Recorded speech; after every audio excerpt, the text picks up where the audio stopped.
Tuesday, January 15th, and I will call the Finance Committee meeting order. This meeting is being recorded.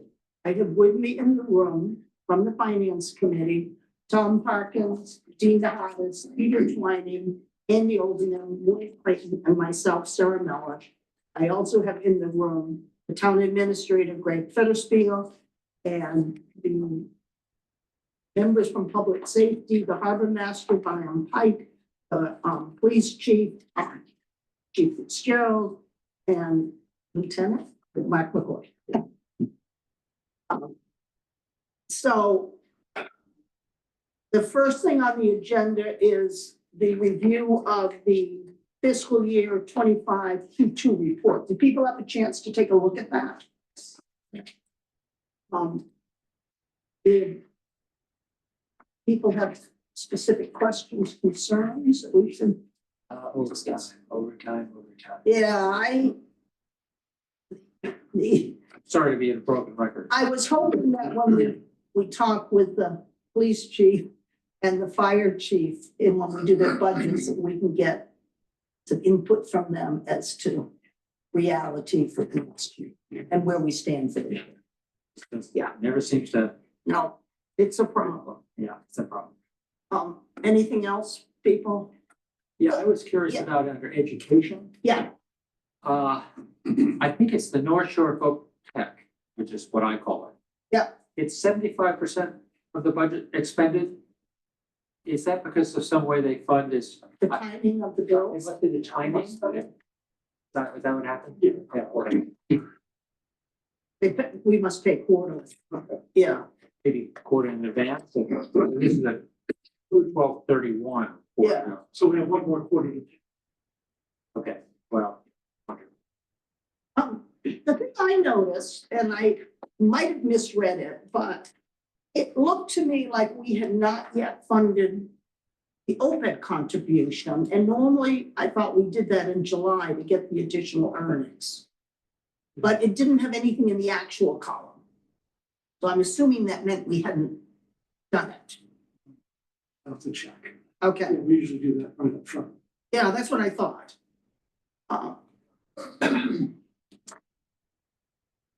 Andrew can't join us, that's not. doing well. Okay. Yeah, so if you can make a note. The other thing is, I noticed that we've not yet spent the $1 million for the senior center. Yeah. And I'm wondering when, I thought that closing date was gonna be in October, and I'm wondering if we haven't closed on it yet. We have not, no. Yeah, We're close to final form with PNS, okay, so hopefully PNS is signed by the end of this month. The closing will follow. is there any financial impact on the Yeah. delay? It's just talking about this. And I have a question on the harbor, but I'll wait until we get to the harbor compensation. And then the only other thing I wanted to confirm is, I did notice that the library did not get their grant. So I just wanted to confirm that that 150 would be going into free cash at the end of this fiscal. Right, or could be reappropriated at the town meeting. Oh, Rather have it go in, can it be appropriate at this town meeting? Or I thought it had to wait until it gets certified and. No, you can reappropriate it. well, You could use it to do it for the capital. Yes. So it's, that doesn't. I just don't- Windows. what, I think the windows we're looking at doing this year. Yeah, I just don't want it kept in the library budget for other Right. purposes, because we had that 250 for the ADA there for several years. Okay. Anybody else have anything on the board budget? Okay, Well, the Yeah. one thing that's a little bit concerning, and I guess it makes sense, but the meal revenues are running under, yeah. yeah, So, but I guess, I mean, 2 restaurants closed, that would make sense. But, there's one case where we weren't over conservative. right, yeah. And may I ask you a question about the investment income? I know, Tom, you're on this. So It's just so different. So that's gonna be an allocation issue. I mean, I've watched your correspondence and I'm not quite sure I understand what we're looking for here. Well, I'm trying to get a handle on how the money is being invested, and get some sort of, probability of expected return kind of calculation going, and do some simple math, and we do, P and I were just talking about rolling quarter averages or something, to give us a better handle on the number, because the delta's pretty. It's all good news. So like this was, Yeah. I'm not complaining. Just to help with our projections for next year. Very good. Maybe do like a 5-year rolling average. Yeah, whatever makes It sense. depends on what information I can get out of it. She was talking to the treasurer, so. They produced for us, Yeah, the treasurer produced for us a list of all the assets. yeah, I remember seeing that. It was quite some time ago, and maybe she only gets it once a year or something. I don't know. Wait and see what I get access to at any time. Oh, okay, yeah. So I don't know if they don't fully understand what you're looking for, but, I think they do. okay, yeah. So, in the George Putnam, Jay Hockwood era, we had spent a lot of time on the investment, guideline. Yeah. Hope we ever take a look at that, but we may want to periodically, sort of like we do with Dan Sherman, auditor. Yeah. Minimum, at least once. Investment policy. Yeah, Yeah. we put together an investment policy, it's pretty loose, we talked about predominantly CDs and interest bearing type things and nothing with high betas. It was more duration oriented than risk. There were probably other things in there. Yeah. So, It was a long time ago Yeah, that we did it. It was the first one we ever had, right. and I don't believe we've ever made an adjustment to it. No. 10 years ago. Can we set that? Or can you tell me where to find it? I mean, I'd like to read it myself. Maybe. I'll see. I can pull it up from that. Investment. Policy investment statement policy. for the town. Oh, yeah. Could you please? Copy said, I'm sure we have it because the auditors wouldn't let us get through a year without something. Yeah. Fine. Oh, no, we have it. It's just. Yeah. I'm thinking it's so old that it's not on this Oh, laptop. yeah, okay. Well, I don't think I've ever seen it. Because that was quite a to-do about it. Okay. The other thing we were gonna touch on is, again, if we're ready, is establishing the revenue projection formula. Have people thought about that anymore, or we need more time, or? I know the investment, we decided we will keep that separate from the general Mhm. assumption we use. I like your suggestion of like a percentage of the previous year, but there might be certain outliers to that, But as a general case, we could start with that, but like restaurants, knowing that there's 2 closed, we might want to bump that down. But like boat excise is always low, we might want to bump that up, one-time adjustments of outliers. Yeah. But the general, like 90% of previous actual. I think we talked Whatever. about 95%. Yeah. We was pushing I'm certainly through. more happy with 95 That myself. would seem like a reasonable band. I mean, Okay, there are always outliers like beach revenue, depends on the number of sunny days, Right. but it's relatively it's pretty consistent. consistent except during COVID. obviously it's there. Yeah. It rains every weekend. It's.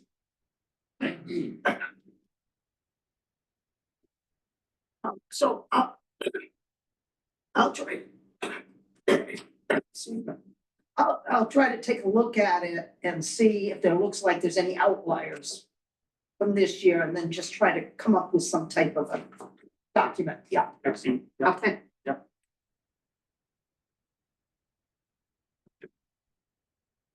Now we're on to the fiscal year 26 harbor budget. I can find it. Very. Yeah, We still want. And what page is that on? but What page is that on? For Chris? 27? no, that's police. Oh, 54. okay, this was from the power. 54. You Yeah. didn't do your numbers right. I guess. Right. Page 47 on. This department. Outrage.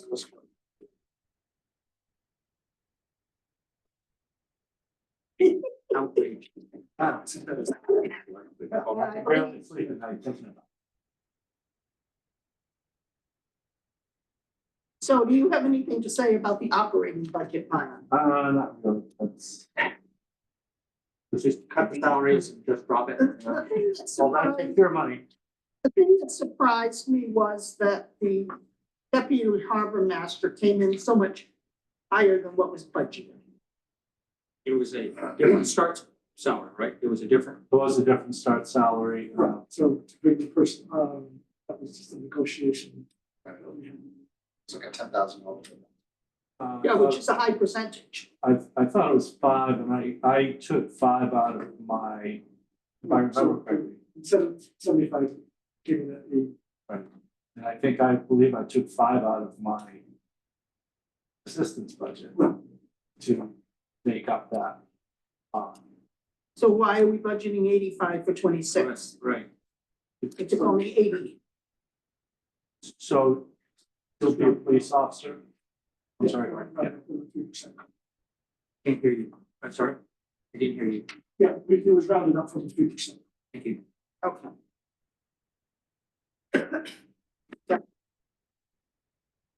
Um,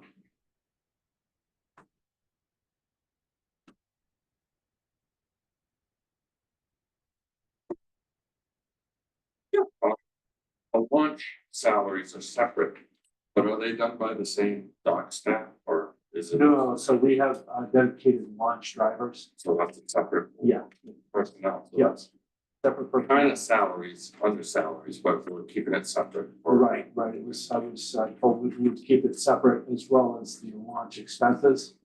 Are separate line items. And that was our request. Yes, no, I think so. Um, Enterprise one. And I think in the quarterly report, there was a summary of the launch service that There was is, there separate. is a summary. Yeah. That was just a- And then page 56 has the estimated harbor master revenues, which does break out the harbor launch fees as a separate item. So kind of a really high level question on this, I guess this is for you, Greg. On the revenue side, we're about 391,392. And on the expense side, we're about 378. No, 378 plus 51. Plus, Plus the 51, okay, so we're basically running in the red on that. At a high level, and yeah, then, that 378 includes the cap. okay. I guess the other question is things that are in other buckets, which is essentially pension, that sort of thing. Curious what the overall, this kind of loss is we're running. And again, I'm not critical of that, because it's a phenomenal asset, it's just, it costs money to have it, so. We've got 115, right, would you say? Annually on this. Is it specifically for March? No, all of our, Like everything to do with the water. because on these, we have all of the pensions and Oh, yeah. insurance and everything in the treasurer's budget, so it's not. Oh, in and each it doesn't department. end up with an allocation to this budget. No, Oh, I thought it would. no, this is not, these are not grossed up budgets. That's Yeah, not in like any- across for the any board on everything, I mean, Yeah. parks and rec, like, everything's falls into that. So what figures are you comparing to different ones? So I just very high level, I looked at harbor master revenues on page. On the spreadsheet and it's, 56? yeah. Well, it's anyway, but- 56 on ours. Oh, okay. They're feeling in different, not the paper, But it's about 392 in revenue. Yes, everything. right, And then I flipped over to the expenses, about 378 plus plus 51, 50. yeah. What's the 50? The launch, Oh, okay. because the launch fees are in the harbor revenues. So that- And then you have And to then add I that. just sort of asked the broad, high level question about benefits and stuff that's not tied to this. And I would think liability insurance too. Insurance too. Yeah. We don't have any legal complications running.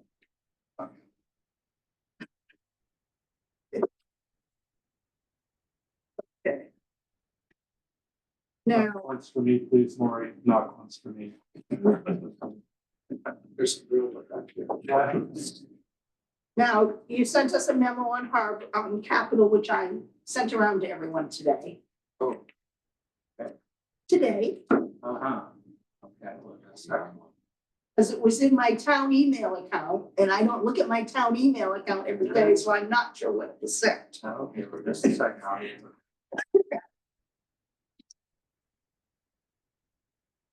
Minutes. Yeah. that's- Yeah. The capital budget, did I fail to, it was before I sent the minutes.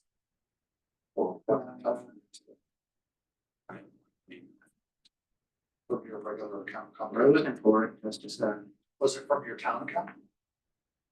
Oh, no, because I don't have your emails on my town account. Right. I didn't get it. I'm not, I see the edits to the minutes. I can photocopy that right now. if you want. Okay, I'm, Let's see, or we can just talk through it, maybe. up here. yeah, So you can tell it tonight? Oh, sure, okay.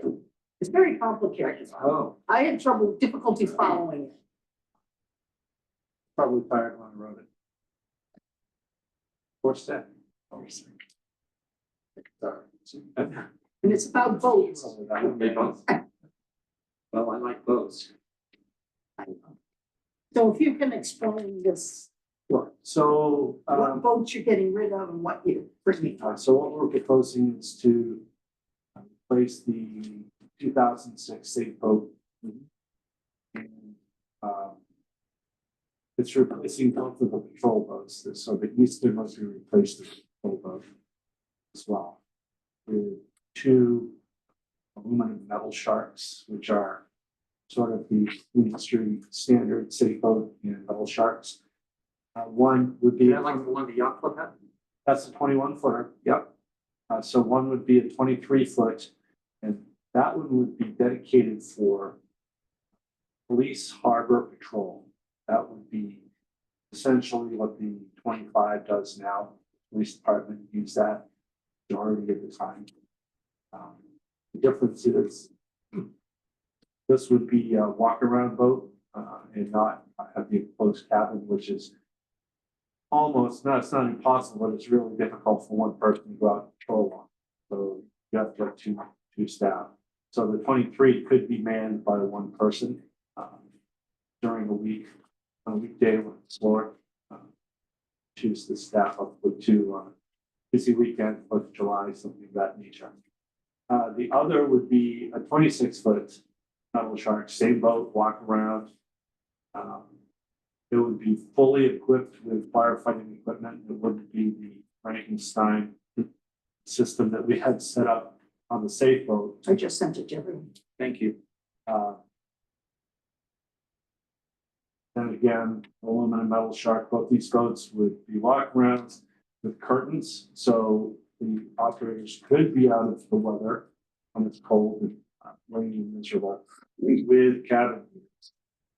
26 foot boat would also have room for EMS equipment. Towing, grappling, all the things that the regular patrol boat has now, the Eastern. So it's very much contingent on whether or not we could secure a Port Security grant. I've been in contact with the Coast Guard and NOAA about when the grants would become available. These grants fund 75% of costs. Salem, Marblehead, Gloucester, Winthrop, Lockport have all in the last 5 years secured new boats through this program. So the idea being that we would sell the safe boat, the 25-foot safe boat, and the backup launch, the Eastern would become our backup launch, uninspected vessel, just like the current launch, but giving the town added capability for shallow water rescues if needed. How old is the Eastern? Eastern is in 2008. Oh, I thought it was newer. I guess it was the engines we bought. Well, so the engine, we bought that boat in 2020 to replace the 2003 Eastern, Oh, okay. right? And the engine had 20 hours on it when we bought it, so the engine was like Okay. one of the appealing. So are these the law enforcement bonds? Yeah. It's on the website. I'm not sure if it's a relentless, There's a 26 for loans. it should be a center console walk around. Yeah. So the costs of these boats, they're built specific. You don't go to a showroom and buy these boats. The cost of these two boats together, $800,000. What? Federal grant, Ambulance. right, federal grant would That's pay enough for, to show a horse in my view. right, 75% of the cost, Yeah. 2 boats are 800. two together. With motors. Oh, yeah, motors, well. And transoms? Yeah, totally opposite, right? Right. They come with paddles, or board, whichever you prefer. The upgrade has durable. Now, so $800,000, these boats are fully. They don't show up and then we have to buy electronics and. So. 75% of the cost would be $600,000, another $100,000 from the sale of safe boat and the backup launch. 100,000 from this? I- You're That's- guessing. That, Yeah. right, exactly. That's what I would. I've seen the safe boats alone for 100,000. Really? Yeah, Okay. I've seen them for 150,000 set up like ours. Ours is, Okay. the whole 9 yards.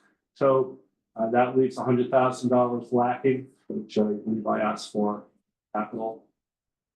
So. What is the level of need for this type of fancy? Have we had any rescues in the past? We have, all summer long, we have, issues. So remember, the 23 is for enforcement. Just like you have to have enforcement on Pine Street, you've got to have enforcement on the water. Enforcement agencies, police department, they need a boat. They should have a boat, just like they have cars. But does it have to be militarily equipped? It has to be equipped with everything that they need. It's not, if it's not off the shelf, with the exception of the engines, because that's all engines come from the manufacturers, these boats last longer and are more appropriate in conditions that a regular boat is not. So for example, take an Eastern. I go out and do things for that Eastern that I will not ask my staff to do. So therefore, I'm not here to drive that boat under certain conditions.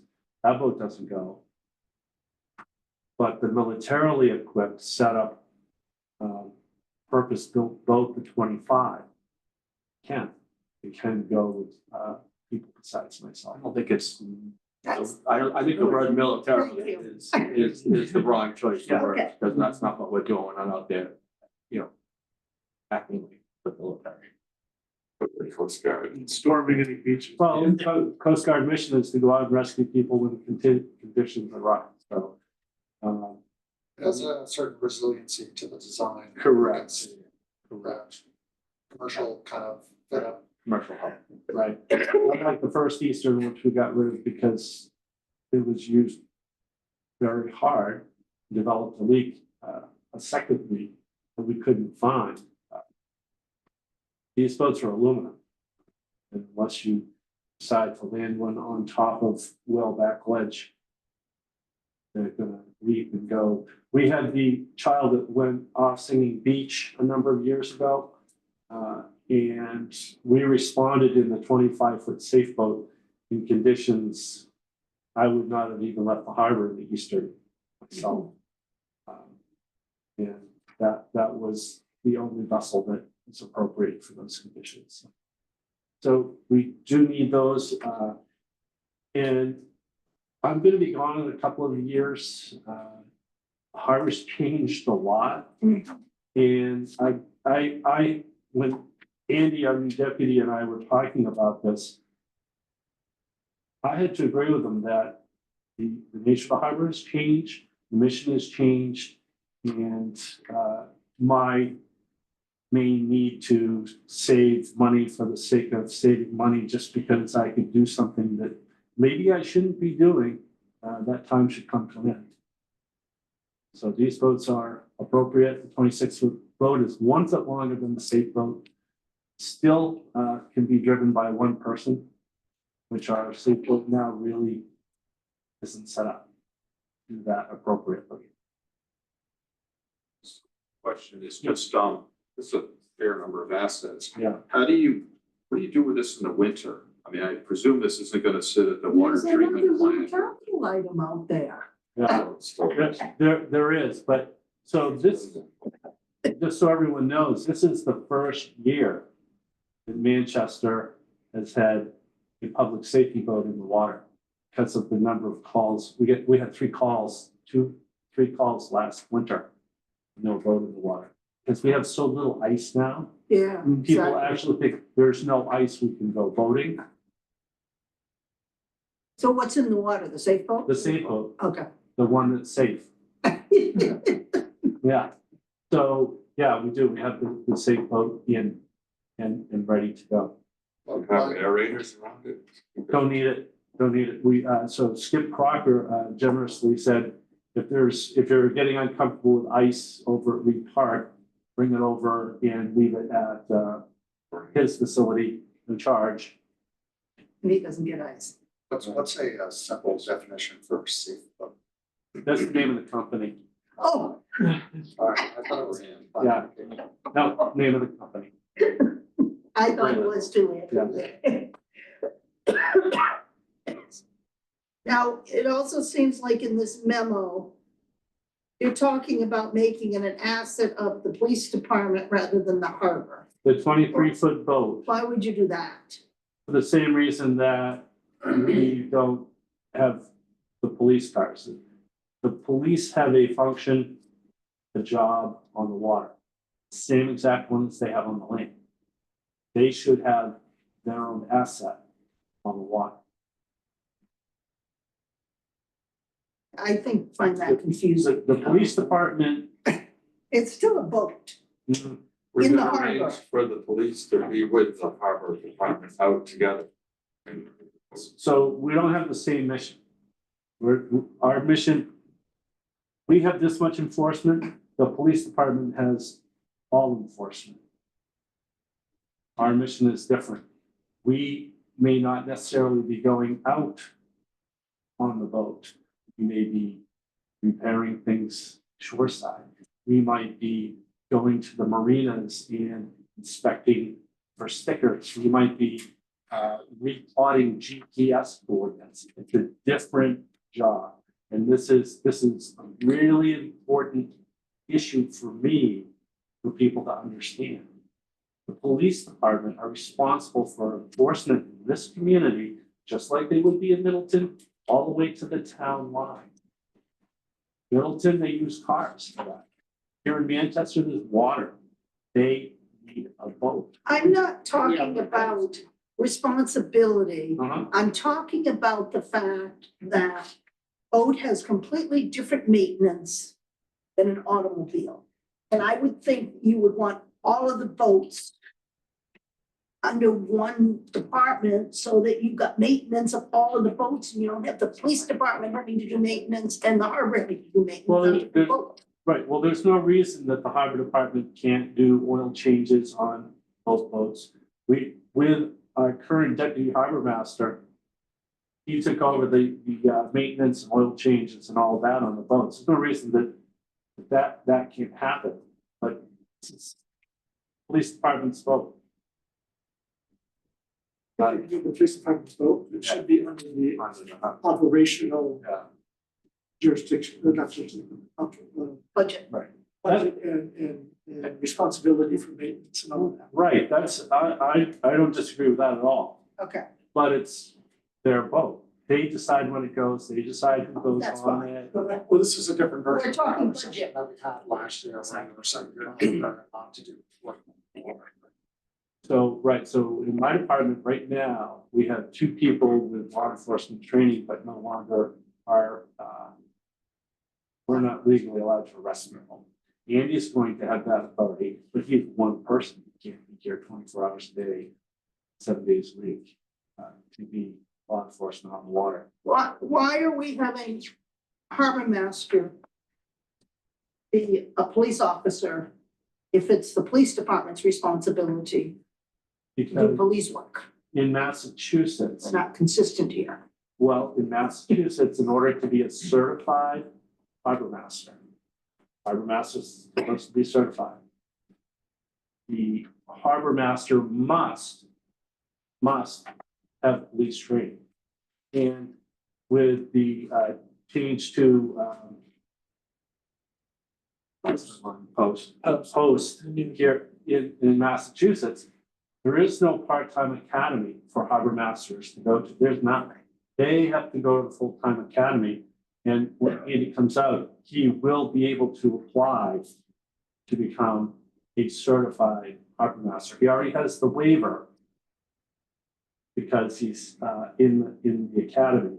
Now, when he gets out, he'll be able to apply for full certification. I have it because the state recognizes that I went to a police academy. So in order for your harbor master to be a certified harbor master, which is the state regulation, he had to go. And that's because we do have enforcement. That is a portion of our mission. And if you're going to go out there and enforce, you better know what you're allowed to enforce and what not. Does that mean that we then eliminate the police officer in a season, accompanying out on the water on weekends and Fridays and so on? Because Andy's mission isn't solely enforcement. He's not going out solely enforcement. You can't enforce if you're called away to a boating accident. It's Does he become a member of the police union? he's considered a Just, part-time employee. okay, so we're talking to A train reserve. and all that. Yes. Okay, So that's why he had to go to the academy. So was he the only person who was qualified in the town to do enforcement on the water in this boat? Now, I'm just saying, we're spending a lot of money for an asset, but it sounds like we might have only one person qualifies to use that. So harbor masters, The police, trained on. and harbor masters can enforce 90B. Any one of my assistants can, if I allow them, write civil violations. None of them, I don't allow them to because they don't have any police training. Mhm. Again, everything under 90B, even if it can be civil, is arrestable. Correct. Every single thing. 90B is like life jacket, I mean, Correct. give me a little flavor here. Yeah, Right. yeah, life jackets, Life jackets, Speeding, I don't know. registrations, speeding, reckless operation. Right. county jet skis. Are there fines assessed for that Right. income associated? Is that in the budget and revenue?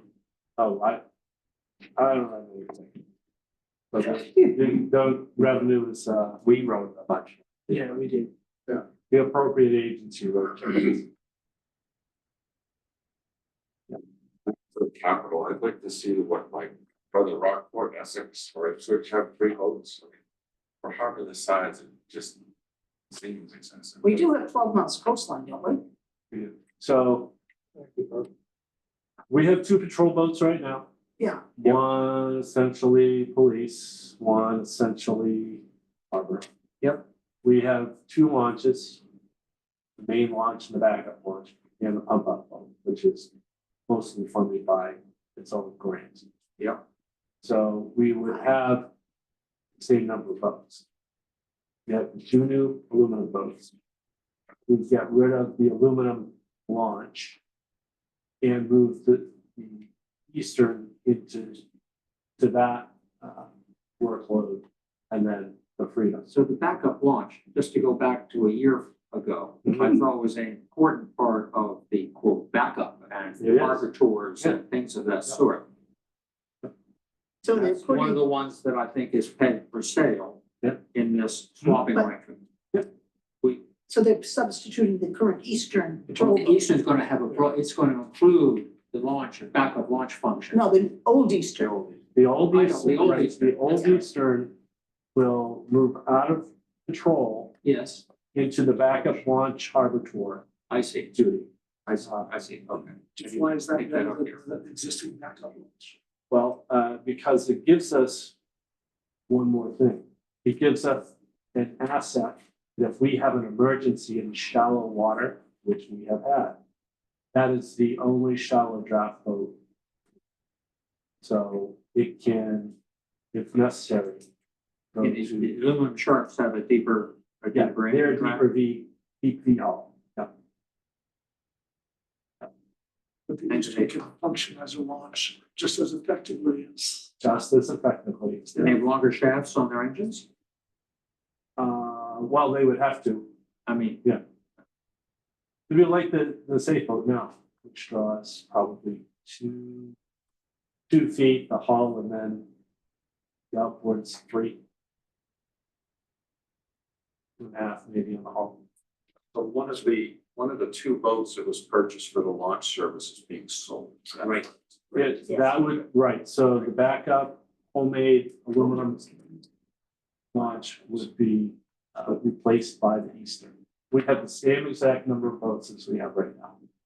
So from just an accounting point of view, I know the town voted and approved and spent $125,000 for the assets from Manchester Mooring for these two launches. Now we're selling one out and we're pushing another boat into that slot. I think it would be good from a capital point of view to keep track of that going forward. Well, how much do we think the backup launch would sell for? If we could find somebody who's desperate for a launch more.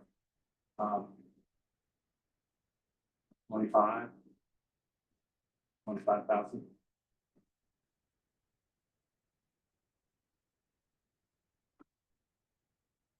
So that should be,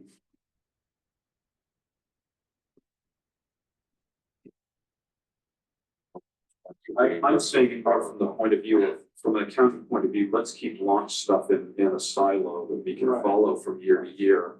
Police capital, as we always do, fire capital, everything else we keep organized. When we start going laterally, you know, that's when people at town meeting get mad, you know, when we talk about a fire truck one year and something else another, and it gets confusing. to me, a question would be, what could you sell the Eastern for versus what can you sell the backup launch for?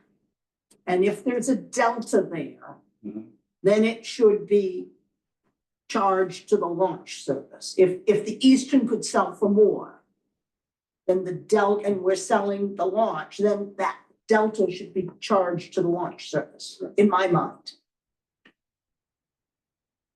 To keep it, Listen, Eastern's an old. Oh, wait, yeah.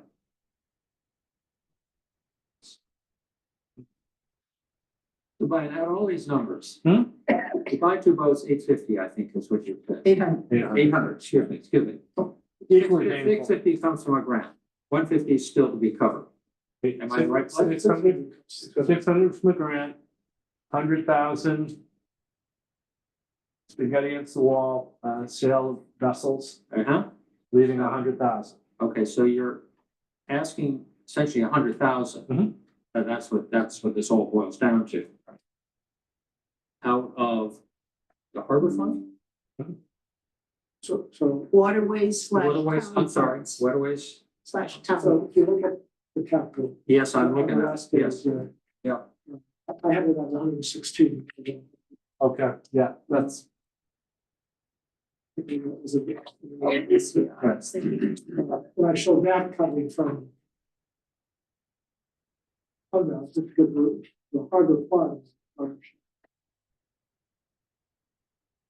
Probably the wood ones, we fall them down, throw the capital, so you got harbor funds paying 15,000 for.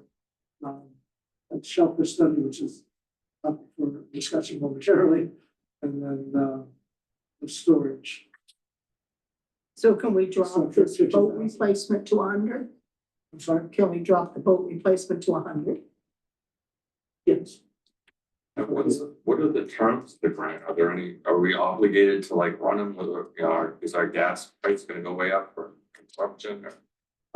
Are there any are we obligated to patrol something or well, are we just getting it? when we write grant, we talk about, we have to justify to the federal government, just like we have to justify for FinCom. They're looking for specific things. In Manchester, we're the only municipality on the waterfront on the south side of Cape Ann between Beverly and Gloucester. Salem has the wind turbine laydown site in Salem and the ships coming in and out. We are within sight of the cruise ships and every ship that goes in and out of Boston. So Salem, Marblehead, Beverly, Manchester, Gloucester are all considered part of the safety umbrella from Boston to the tip of Cape Ann. And I think it's a pretty easy lift to point out that every other community's been funded in these vessels. And Manchester is an equal player with all this. We have a ferry that runs out of Gloucester. We have cruise ships out of Gloucester. We have ferries that run out of Salem. So you know, the federal government is looking at this as in the event of a mass casualty impact, all of these assets that they fund will contribute in dealing with those. That's how you make your justification. And they Will we be fund obligated to go out on shared calls or, I mean, we do that anyway, right? we do that. Every harbor community in Salem Sound responds without question immediately to assist others. So we'll call on each other, ask for help. Sometimes if communications are difficult, you just go. And when you get on scene, this incident command will say, we're all set. Go back with your asset.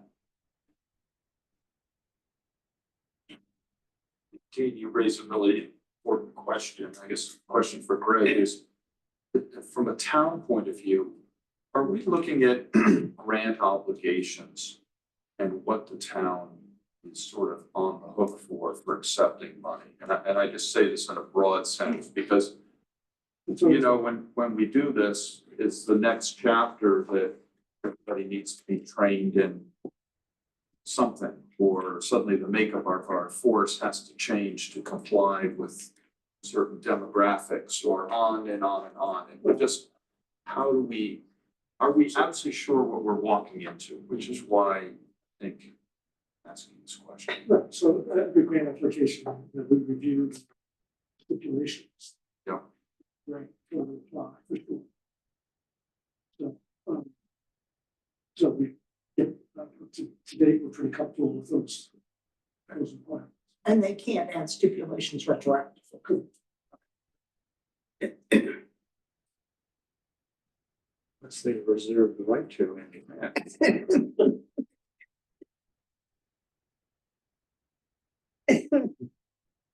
So in terms of engines and gas consumption, they just move as actual savings operationally. I think that the 23 will be more fuel efficient by far than the current 25. And the safe boat this year was by far the most useful. That was out patrolling a lot more. And it's got 225 horsepower engines on it. The Eastern is out a lot. It's 115 horsepower engine on it. The 26 is obviously not going to have a 115 horsepower engine on it. So Do you keep track of how many hours? I keep I keep track of all the fuel. And we do log the hours. So as for a real answer, I don't know. I don't know if it'll be a fuel savings or if it's going to cost more. I just, as a side thought, it would be tremendously helpful to have a table that's the assets. What they are, what year they are, how long they are, the size of the engine, how many hours. Commentary. Sure. And the expected life of new purchases. Yeah, Mhm. it's, yeah, just help us talk about it. Because some of us don't have a clue. Yeah.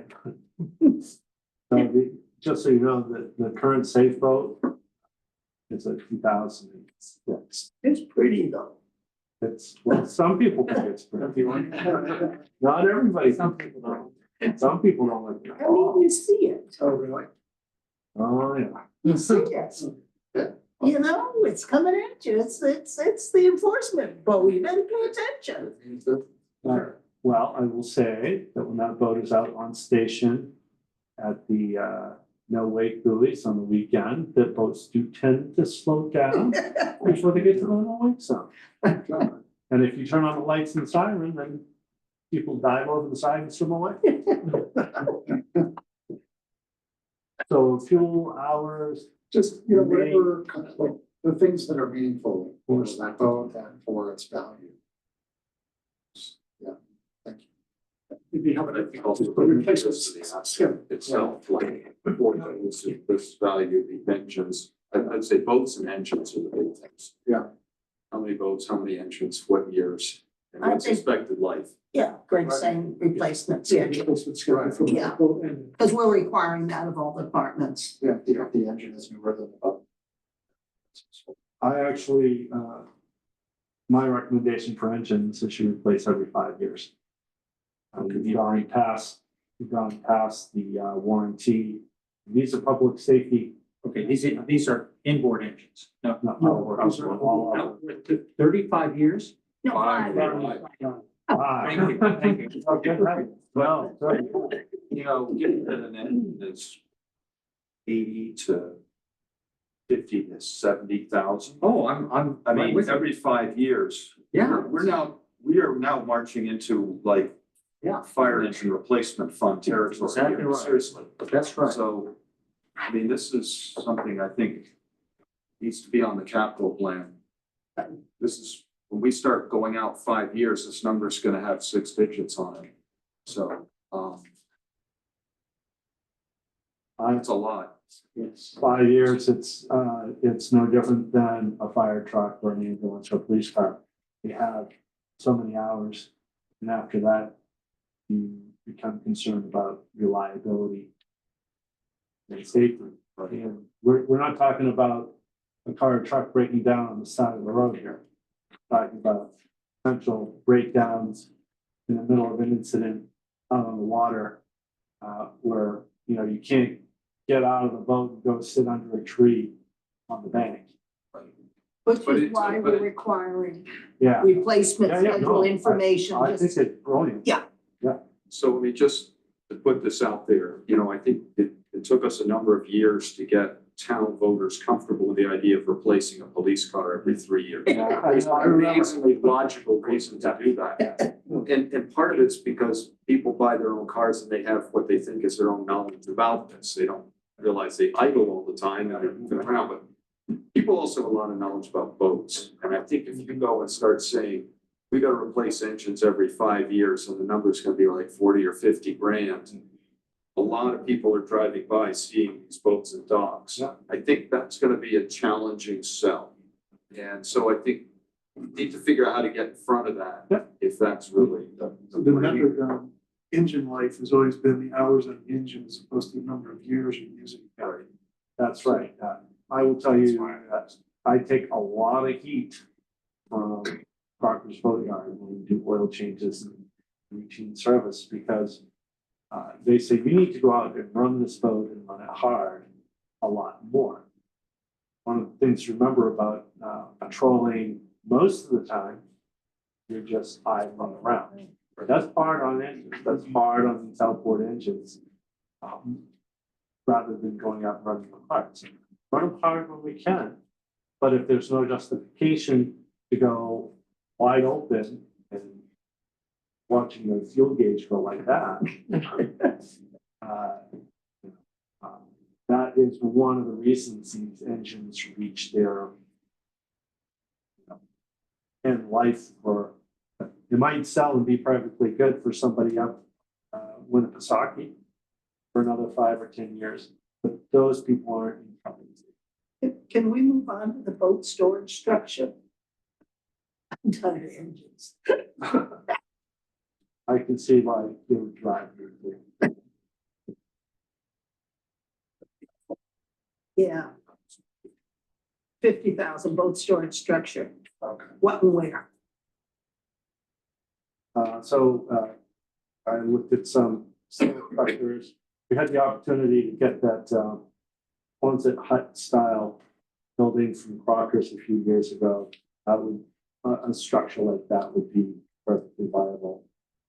Aware our treatment plant, wherever the DPW is gonna be. Trying to place out of the DPW now. The old, So how many boats would be in this storage structure? all but one. One Okay. would be in the water, the Okay, other 4 would be in the structure. Fabric. So the Quonset hut that we would get would be, Would you take it down? they're too big for that. And where would it be? So we keep the boats now up at the water treatment plant on Pepperoni Road, Pine Street. Yeah. That's where they are now. There's space up there. The DPW facility, if there were room for it there, or the old place up on School Street. Where's Compost, thank you. That's the where's it word. cost to Trent Crest, one of those boats? $1,000? No, No. yep, I mean, I wonder if another, there are plenty of places around that store people's boats. So for example, our trusty old Model A sits in a building over in Georgetown for $1,200 for the winter. Yep. And there are a lot of very, very nice looking boats in there. Mhm. Can we strip our boats somewhere else for the winter and put them under a building and they, I mean, 50,000, if we're paying an annual fee to somebody to store it, goes a bunch of years. Yeah. Maybe until DPW has figured out what's doing, we could build capacity into that, if that's a possibility. I'm not a big fan of shrink wrap. I know you're not, but I'm not a big fan of $50,000 either. The big pile of plastic that Yeah, gets used once got it. and thrown away. How long will a $50,000 building last? 20 years? fabric? No. I don't know. Maybe. Sorry? Maybe 10. Maybe 10. But if you're replacing fabric every 10 years, you're not replacing the whole structure. That structure that Skip Crocker had with, that he offered to us, it was 10 years old and somebody came and I took it just think away. it's at least a less expensive way to take care of the storage, safe storage of boats. I mean, I'm back with, where he asked the question. So if it's 1,200 a boat, we store 4 boats, that's 4,800, oh, 5, that's 10 years. That's $50,000 building right there. If you have to replace the canvas after 10 years for $10,000 and then you go another 10 years, well, then you're, if you're looking at the longer term picture, you are ahead of the game. Not with you, but if we were to, to Maury's point, if this were a short term thing, but I think really what I'm getting at is that DPW is going to get a new facility, right? Maybe. Maybe. And not even I a will like be town here. meeting. So whatever happens, I won't be here for it. But the boats, the sidewalk plows, all these things that are sitting out baking in the sun, the weather, aging them prematurely, undercover. Get the boats undercover for the 6 months out of the year that they're not being used. And it gives, when you have a cover on a boat, it's a lot harder to work on the boat, to clean up the outside of the boat. I'm mostly embarrassed by the look of the outside of the boat because by the time you get around to being able to take winter covers off and such, for watching and operating. That's sort of the thought, is that we have a facilities plan that's kind of in flux at the moment. But I think there'll be some better definition on that in year two. And so it's like, how do we get by 2 or 3 years? Right. As opposed to how do we invest in something that's gonna last 10 or 12? I'm trying to be penny wise and pound foolish here, but $50,000 put in a location, and 3 years from now, we say, well, that location's gonna become something else. Let's sell the building, or whatever. You also have half the town that has automobiles that are not covered. Mhm. I mean, just put things in perspective then. Just a broader question, which goes to kind of succession planning a little bit. You're pretty handy, you do a lot of this stuff, the next person coming along may or may not. And we have a number of boats that are becoming more complex than what we currently have. We have a lot of docks, we have a lot of other things. How do you vision the town maintaining all this stuff going forward? In-house, hiring out, what's the long-term on this? Well, in-house, so right now we have the great good fortune in the police department of having somebody who's really great with certain aspects of outfitting boats, just like they're great with outfitting cars. As far as maintenance, like oil change, well, this summer for the first time, we've had somebody on staff with the time to do in-house oil changes. We saved hundreds of dollars with this person who will, I hope, be here next harbor master. And this person is handier than I am at all of the things that I've already been doing. I really think that for the next 20 years, this harbor is in great shape. If one of my assistants were to apply to be the next deputy under the next harbor master, he's the one who helps with the oil changes and replacing the ladder of Fisherman Spirit. I get pretty excited when I think about it because I think the harbor is going to be in great shape with continuing to do so much of this work in-house. And we have saved the town a lot of money doing stuff in-house. Speak briefly, on Reed Park expansion and timing of that and the revenue stream. Sure. So Reed Park, we're actually building floats right now. We'll be 50% done with the floats by the end of the week. We're waiting on, we have all of the municipal permits, now waiting on Army Corps and DEP. If I'm going to be realistic, we probably have permits by the fall, maybe into the winter. So construction planning to have the docks open summer of 2026. We already have all the funding for it. How are we paying for it? It's paid for. We wrote and received a state grant, a federal grant, each paid for 50% of the entire cost. Okay.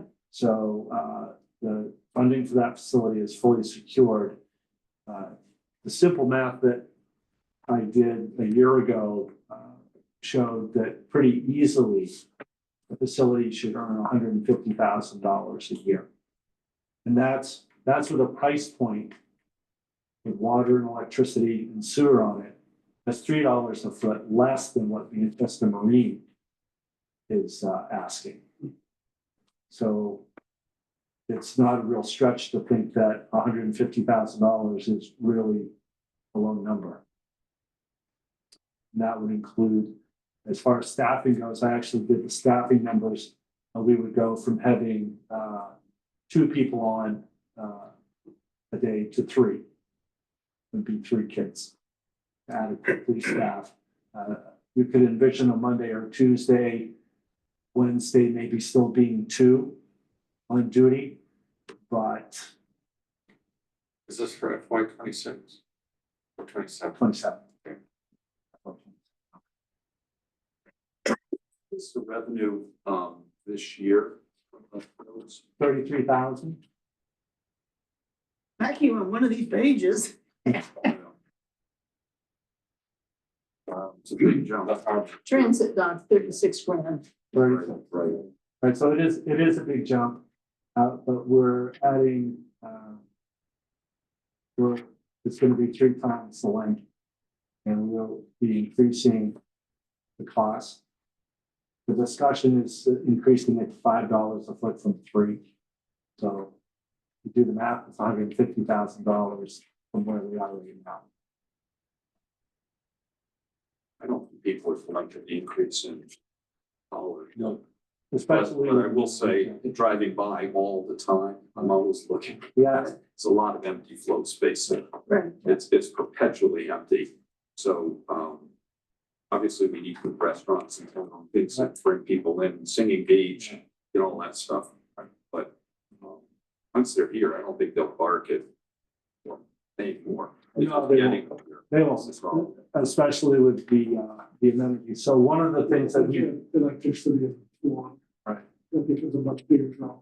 But that also is gonna raise our expenses, right? So upping it a couple of bucks isn't likely to cover the additional expenses. Water, It's- electricity are cheap, it's cheap. relatively speaking. Where's that? Well, it's not a home, it's a floating thing, So but yeah. the discussion could certainly be for more money. And one of the things that I've talked about doing, the smart move is to take the 250 feet that exists now, and keeping that for the day, and day transient visitors who are coming in, going to the restaurants. Let's dedicate that space for them. And the other 500 feet for the overnight. We've never advertised. We don't advertise, we don't market at all. And that's because as full as empty as those docks are when you see them, I can tell you that there are a lot of times when it is completely packed. Well, why would we want the nuisance of overnight boating? Why would we want to bring that into our town? So for me, it makes sense because how are you gonna fund the harbor in 10 years? There's not gonna be any grants available. All the stuff that we've done, when I started here in 2012, the harbor was correct. The fisherman's crane was falling apart in pieces on the fisherman. Reed-Park Dock pier had a patch on it from 1991, temporary repair. When we pulled it out, the stringers all fell in the harbor.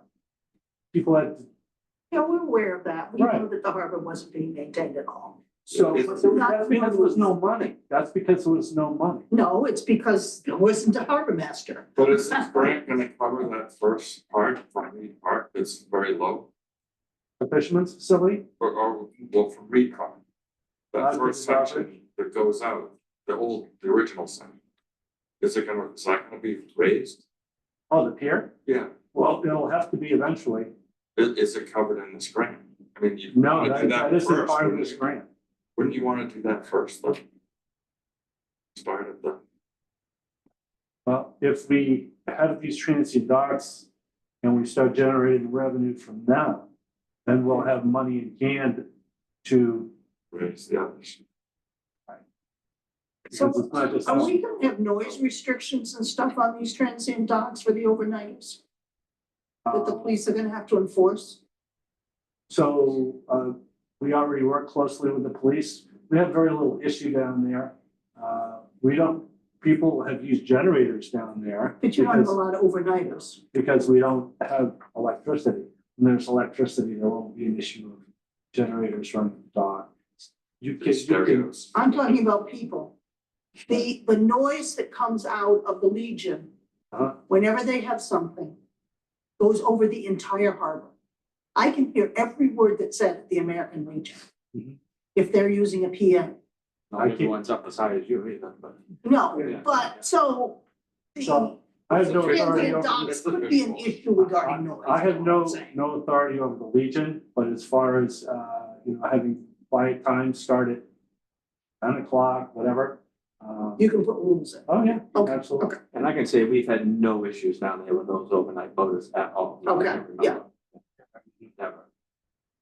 So just the one guy Just- tonight about so hurricanes. here's- that we were out of We had trouble sorts. once, but it was a resident. And then it surprised me.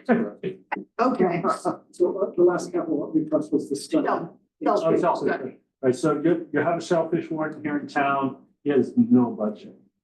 He's reached the point where, he needs some funding to, pay for some studies that the state requires if we're ever going to reopen shellfish sheds. So he came to me and said, I have no budget, I don't know where to start. I said, well, I'll ask for money, it's the harbor, it's the waterfront, so I agreed to put this forward because I think it's worthy trying to reopen the shellfish shed. And where would they be? Well, so they're looking at several places. They're looking at Black Beach, White Beach, Chub Creek. They're not looking further in because water quality, Yeah. but we've done drift tests, we've had water quality monitoring. There are challenges, but there is, if the town keeps working towards it, the possibility that seasonal recreational shell fishing be the first thing. The residents would be able to go out. So. Yeah. We have these capital items for harbor. Yeah, I'd like to go to the launch service, may I? Or do you, when do we want to? I was just wondering if we're prepared to approve these capital items tonight or Sorry, not. go ahead. Go ahead. That's all I wanted to ask. Okay.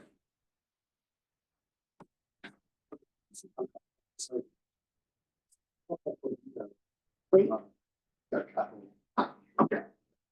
Okay, now you can go to the lunch service then. We're not gonna vote on it It's tonight. really a question for Greg, I think. Right, so it shows roughly $44,000 income, that's great, thank you. And about a $29,000 expense. For the operations for the leftovers. What's the payback schedule for the capital? With 125 put in. There was an understood payback of capital from operations, and I can't remember what that was. There obviously are funds here over the revenue is thankful, more than expense, thank you. But can you recall that at what, because we expected to repay over some period of time, the 125. Maury thought it was 5 years. It was relatively short, I thought maybe it was 7. I was gonna say 7 or 8. Yeah, I thought it was 7 or 8, and do we have a schedule to do that? Is that part of what? We assumed it would take a couple of years. before Yes. Generating. That's correct. I think you said it would be a startup year and then we would get into a payback. And I thought 7 or 8, and I thought it was something like 10,000 a year, but that's a guess. So can we put that into what we're tracking for the launch service? Yeah. Whatever that, I'm looking it up, launch service, a harbor launch service proposal, how's that? Yes, it is. It's in there. It's in the last page of it.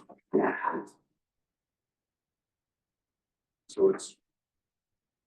I think it's Harbor Master Launch Services, we have salaries, then we have expenses. Are those loaded salaries or like just? There's benefits are Right, benefits. seasonal. Yeah, so it's like. Benefits of the- Annual capital requirements. a capital replacement fund line item. Right. $11,400 will be included in the annual operating budget to Thank- cover repayment for boat purchase beginning in year two, 8,400. Build capital reserve fund to replace engines and transmissions every 15 years, 3,000. Perfect, thank you. So that's what we should be And it's fine. including in that Yeah. thing for the launch Was it service. 84 or 11.4? It was a total of 11,400, but 84 was for the boat purchase and 3,000 for a reserve fund for future capital expenses. Yeah, significant maintenance. Yeah. Anyway, so we have it. I just wanted it represented. We understood that. That should be a line item. In the launch services, yeah. And that will start Next year. this year. Yes. this year, summer. This year, this summer, Yeah. this summer.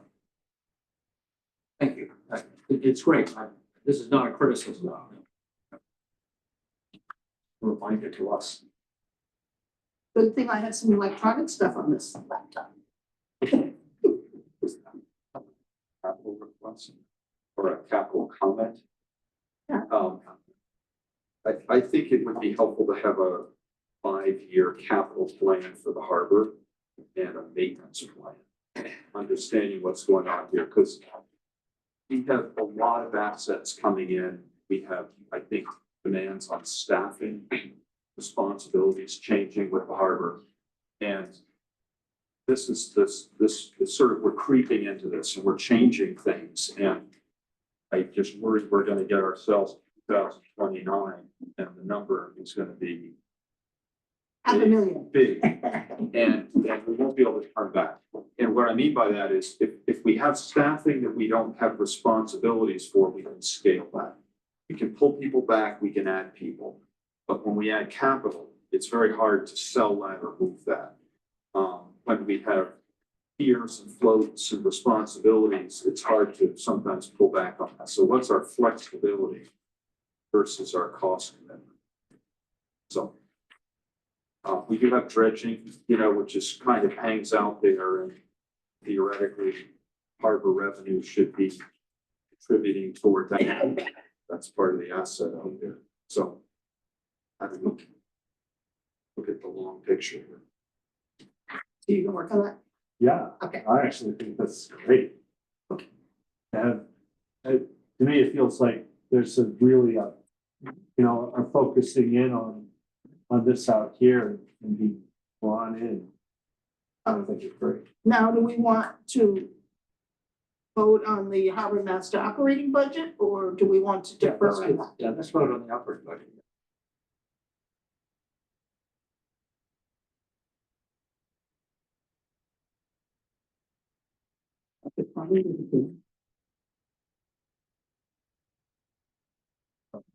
And that's include the launch budget.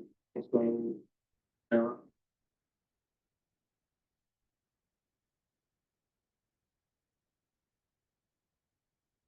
Yeah, I think we have to do them separately. I think they're separate. So the total salaries and expenses for the harbor, excluding the launch, are $313,009. Keeping capital out of it. Which is a 4.56% increase. Which is basically the full-time deputy. Which is driven by a big salary Yeah, increase. right. Yeah. So is that a motion? Yeah, I make a motion to approve the harbor master operating budget in the amount of $313,009.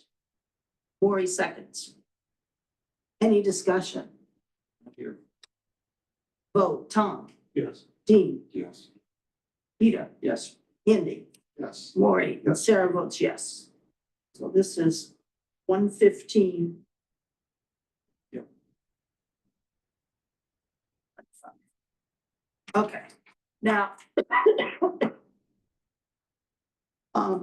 I make a motion to approve the salaries and expenses for the harbor master launch service in the amount of $51,014. Second. Maury seconds.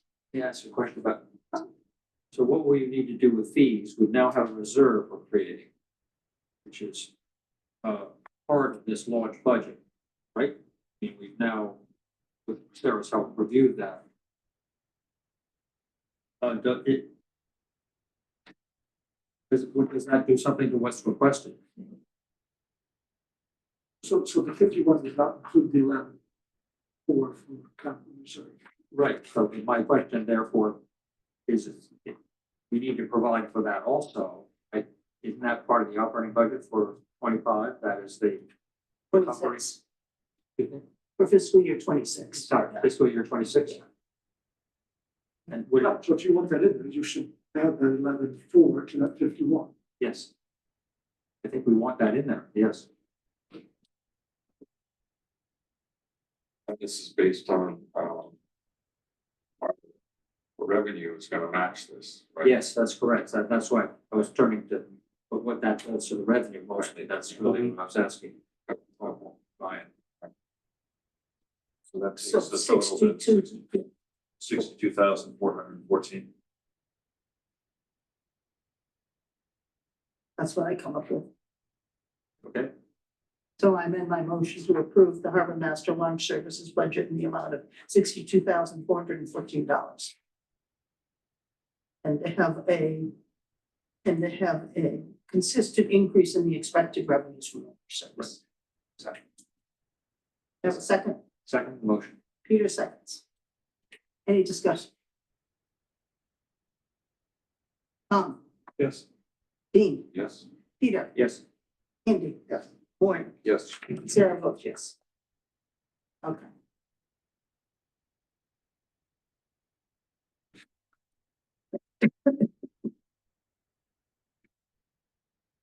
Now it's police. Right. Motion to adjourn.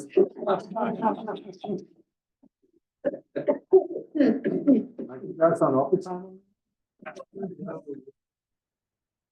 About that. Okay, what page are we on now? 46 of the original PDF.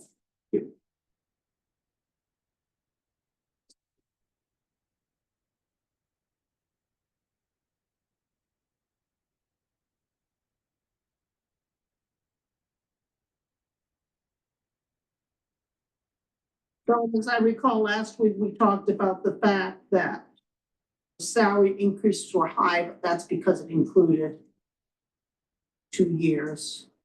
Is that right? But the bargaining agreement goes back a year. No, but they're a year older. So the lieutenant sergeant's salary line increased 17.4%, and the patrolman increased 11.45%. Correct, and then you see the career incentive has been reduced Okay, because the career incentive in the patrol and sergeants is now in their base. okay, It just shifted. Okay. Yeah, it's just shifted. okay, good, thank you. And previously, chief, it was not in the base, It was not in the base. it was separately paid. So you see, we went from But 220. now it escalates with the base salary as that goes through. So the education incentive only includes myself, the lieutenant.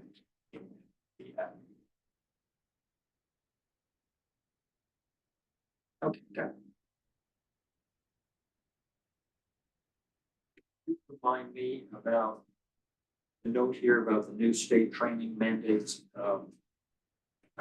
I think I've probably heard this before, but I'm not sure I recall it. Yeah. So I don't know if you guys get a copy of my memo that I sent. Now, If I did, I'm afraid I don't recall it at this moment. I can go through the highlights of the memo Fine. if you want me to. and then if you can send it to us after the Yeah, fact. okay. Okay, So, I'll just go through like, kind of like high level, but, in reviewing the FY 26 budget, I felt it was necessary to, outline some of the increases that I think I sent on the Excel spreadsheet. I don't know if you got that, it's well, but these increases largely stem from the collective bargaining agreement that we just recently finalized. And that obviously established adjustments and they affected some of the personnel costs. To meet the new state's requirements for our readiness and officers training. So for FY 26, you'll see an increase in obviously in the training. That's now mandatory. Some of the stuff is new, some of the stuff is what we've been doing all along. However, it's basically changed because we don't have the 911 support kind of training grant to fall back on. So that's part of when the increase is coming. I like to highlight too that the officer on 111F is reaching a significant milestone, a 10-year mark of service as of February 2025. So it's not included in the budget that I submitted. But more to come on that. Okay. Somebody submit somewhere. Hard to believe it's been 10 years. So from so in regards to overtime, from July 1 to the end of September, we saw a significant increase in overtime. Most of it was because of the July 4th celebrations and our reaccreditation. However, in the past, as I've stated, separating the 4th of July overtime out of our regular overtime line item will give us a clearer picture and obviously better track our resources without impacting our regular operations for the year. Further, as I've stated, our overtime continues to be underfunded. In FY 25, it was projected to be at 93,000, and that is contractual overtime only. Our FY 25 budget does not reflect any COLA increases or any new stipends that were agreed to. Lastly, our overtime line item does not allow us any cushion for any mandatory staff meetings that we have to have, command staff meetings, any late calls, overnight arrests, because we only run 2 people now, and there's no person in the station. Hospital prisoner watch, which seems like every time someone gets arrested, they're at the hospital. They don't want to stay down here. Severe weather events or any other community policing events that outside the officer's normal. Can I ask you a question? Yeah, At the hospitals, you have to have somebody stationed there? we say. Okay, yeah. And sometimes, Around the clock. sometimes if it's a Friday night, we're there all weekend long. Fine. So the proposed budget for FY 26, I think our current staffing model and no officers being out for long-term injury, on maternity leave, or any other issues that we've recently had. I think the anticipated 1,600 hours of contractual overtime will be covered without any additional officers needed. We still have, so the reserve officers, so we still have 4 reserve officers who are retirees who continue to cover some shifts, but they're limited in their hours, obviously because of their pension. In late FY 24 and early FY 25, we tried to hire additional full-time academy trained reserve officers or officers that would act as reserve officers. However, hiring these officers comes with mandatory field training of 40 hours and additional onboarding costs such as psychological exams and physicals, which roughly cost us about $1,500. With that, these 2 officers have since resigned. So we lost that money. So moving forward, I don't think that we're going to have the ability to hire reserve officers. I don't think it's a positive financial gain for the town anymore with the additional costs of onboarding and mandatory training. The costs outweigh the benefits of having the reserve pool. In FY 24, current reserve officers only worked about 200 hours of shift coverage, which raises the questions of cost effectiveness moving forward, especially when their annual training for all of them would be about 300 hours of annual training. So, Are they used for any of the overtime? when they take the shift, that's that 200 hours. Yep. So I did a breakdown of the mandatory training now that's required by us by, obviously the accreditation commission and about, by post and the MPTC. So, the budget that I submitted gives us about, or allows us, our 17 full-time people to, go through the mandatory training and allows them 8 hours of professional development, which I feel is essential. We used to allow 16 hours, but some people take advantage of it and some people don't. And some people want to do more than 16. So I think we're going to limit it to 8 for this next year and see how that works out. So the total cost of the mandatory training at an average overtime rate is about 55.5-ish. And again, we used to offset that with our 911 support. So for FY 26, I think, you know, the highlights is we need to figure out how we're going to fund our July, because that was like $14,000 in 3 days out of our overtime, which significantly burdens us throughout the rest of the year. And, you know, the good thing is the officer on 111F is finally coming off. So that's kind of where we are. So I think that, Greg, you told us that a certain amount of overtime had been in the 4th of July budget. How much is that? Just under 12,000, 11, Okay, let's say 11,400. okay. Rest is from training. For the training. Right. So we have in this budget 120,000 of overtime. Yep. Is that realistic? Yep, so 97,000 of it is contractual with the new collective bargaining rates. And what do you mean by that? Yes. Chief? Can you give us, yeah, Well, I did an average overtime, took everyone's overtime rate from top to bottom, and did an average overtime rate of $60. So that 1,620 hours of is what we anticipate for contractual overtime. So what is contractual overtime? like paid time off, Well, I know. Oh, covering backfilling for paid time off. backfilling. okay. Yeah.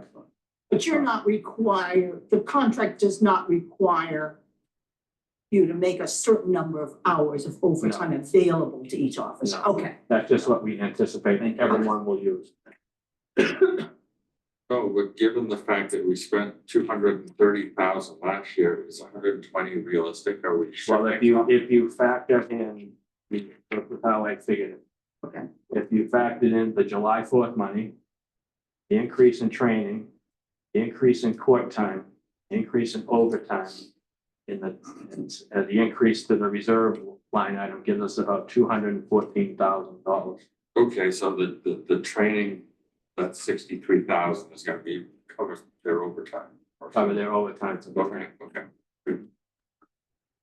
That's how I kind of broke it So down. 4th of July, increase in training, 4th of July, what was the other things you said? Court, Court, okay. last year we had 72 arrests, which is one of the highest years in the last 10. The increase in the overtime, it covers the contractual 97,000 plus gives us the cushion for anything else. Should you have in court, sorry. We had 8,000. But what you said you're. It was, I increased it by 500. So it was 7,500 last year, I put it up to 8,000. That was based on FY 24, what we did for FY 24.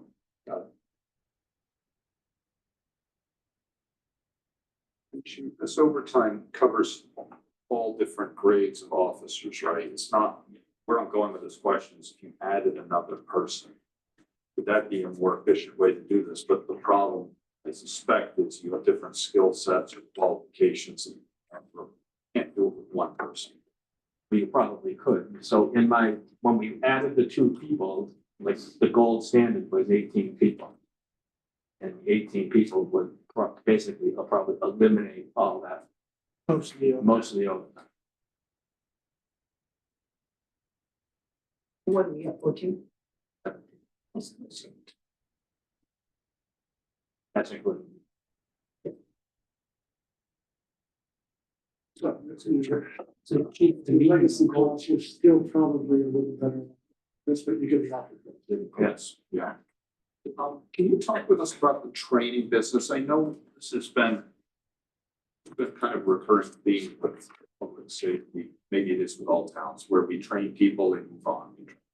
How We don't have that anymore. does everybody, that a lot of towns deal with this? So ever since we got the education incentive, that's most towns, that's part of the reason why most people were leaving, like to go to Beverly to get a significant increase. Ever since we got that back into the contract, the CBA, we haven't had that problem anymore. Yeah. The gold standard, just sure I understand that doesn't eliminate overtime. It was significantly reduced. Like what percent? I don't have it in front of me. It was in that. Give me an estimate. Well, there's still gonna be the contractual though, right? Yeah. Right, I do appreciate that. Yes. You know, the tax will go down. The back to it can be done by that other office. By that. I understand, right, that's why I was trying to put some feel for what that. I have it in a PowerPoint that I presented before, so I can send that to you if you want to look at it. I don't have that off the top. Right, but it costs a number on that. Well, I think we go another year. No, I'm not advocating for anything. I just See how it understand. works out and then just keep in the back of our minds that he basically saying, one's the person. And I say, if you're able to limit it 100%. Yes. By hiring, you'd save $120,000. The new officer all in, that's gonna cost you $120,000. Right. Okay. Yeah.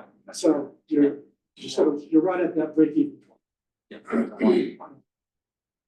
So it's worth watching. Mhm. But I think for now, status quo. Thank you. What is the trend then over the last few years in your guesstimation? We're close to that 120 now. A year or two ago, were we more like 80K? But we didn't 60K? have as many people, so you can't compare it. It's really hard to compare. I mean, one reason we brought additional officers on is to Right. decrease the overtime, I mean, in 23 and 24, we close to 300, well, Close to 300. 250, around 200. Right. Yeah. That does include that training, Mm. two training. And then, it doesn't account for, last year, we had 3 officers out either injured or on maternity leave, so That's really, that's what, it's Really just so hard to plan for how long is maternity leave? 12 weeks. Years. But Years. And you have to find the family medical leave and all that stuff that happens in the. Right. in this one, We're a bit of a risk. We're not required to care. Well, if they have to take their leave time. But in public safety, you back on. Right, right. So it does. which is why some of the schools are complaining because they don't Right, have exactly. family leave. Right. Because it's not required at the municipal level. So we're trying to get the time off, you know, required to pay. Yep. But people use whatever leave time they have typically. Hey.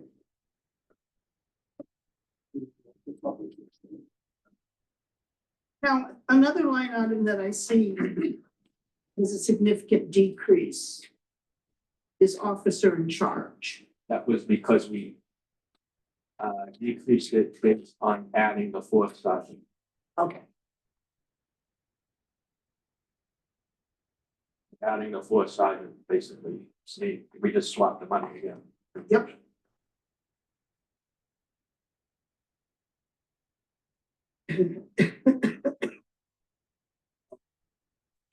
enforcement. We've got a cost there of about 10,000, 11,000 for the rough revenues. I have them right here. So. It's like last year was like 36,000 in revenue. Year before that, it was gone up a little bit from last year, but then in 2018, we were significantly higher. But I think, Mark and I were just talking about that, I think it is based on the fact that we ran parking enforcement longer and earlier in the season. So I did parking enforcement, I based like 80 days, it was used to be longer than that, but it's difficult to. The college kids, they come in May and they gone by the middle of August. How have the meter, there's some special meters that I know, but how they worked out? Yeah, they've actually worked out really good. Well, I think it was 300, close to 300 tickets issued on Beach Street from the tracks to Tappan Street. They worked out well. We're looking to expand them next year. Matter of fact, I talked to the gentleman today from Parking Solutions, and I'm gonna put some in the areas that are already have the cement pads, like out in front of the fire hydrants, like Central and Beach. So the spot we're gonna expand, hopefully, he discusses with the Board of Selectmen on Tuesday night, is from Crosby's to the top of Electric Light Hill, going outbound on Summer Street. So, I know I don't park on Beach Street. How does that work mechanically? They get fined and then it just rolls right into a credit card transaction into the town, or? So it changes. yeah, so it takes a photo. What happens is the parking enforcement officer or Mark or I will go in the next day and we have to approve all the tickets, make sure they're correct. And that's automatically sent out to that person By the vendor. by the vendor. And then we get a deposit from the vendor or some portion of that. We do or half of it, yeah. And does that compare with like having a parking attendant, or is it cheaper or more? Well, I think it opens up those busy areas. You get more flexibility, yeah. Yeah, for us to concentrate on, like, we get complaints at Whitefield, we get complaints at. Well, I get it, but I'm just curious, is it an expensive service or is it pretty? No, it's free to the town. The service. Well, they take a They take portion of the revenue, half of it, and so You said, Chief? Yeah, the 36,000, is that the revenue from that, those? Or no, that's from the entire, that's for everything. for everything? For everything. Greg, in the future, do you think that when we show police revenues, we can add in the parking fees and not have that through the parking clerk? You know, just so that it relates to this budget?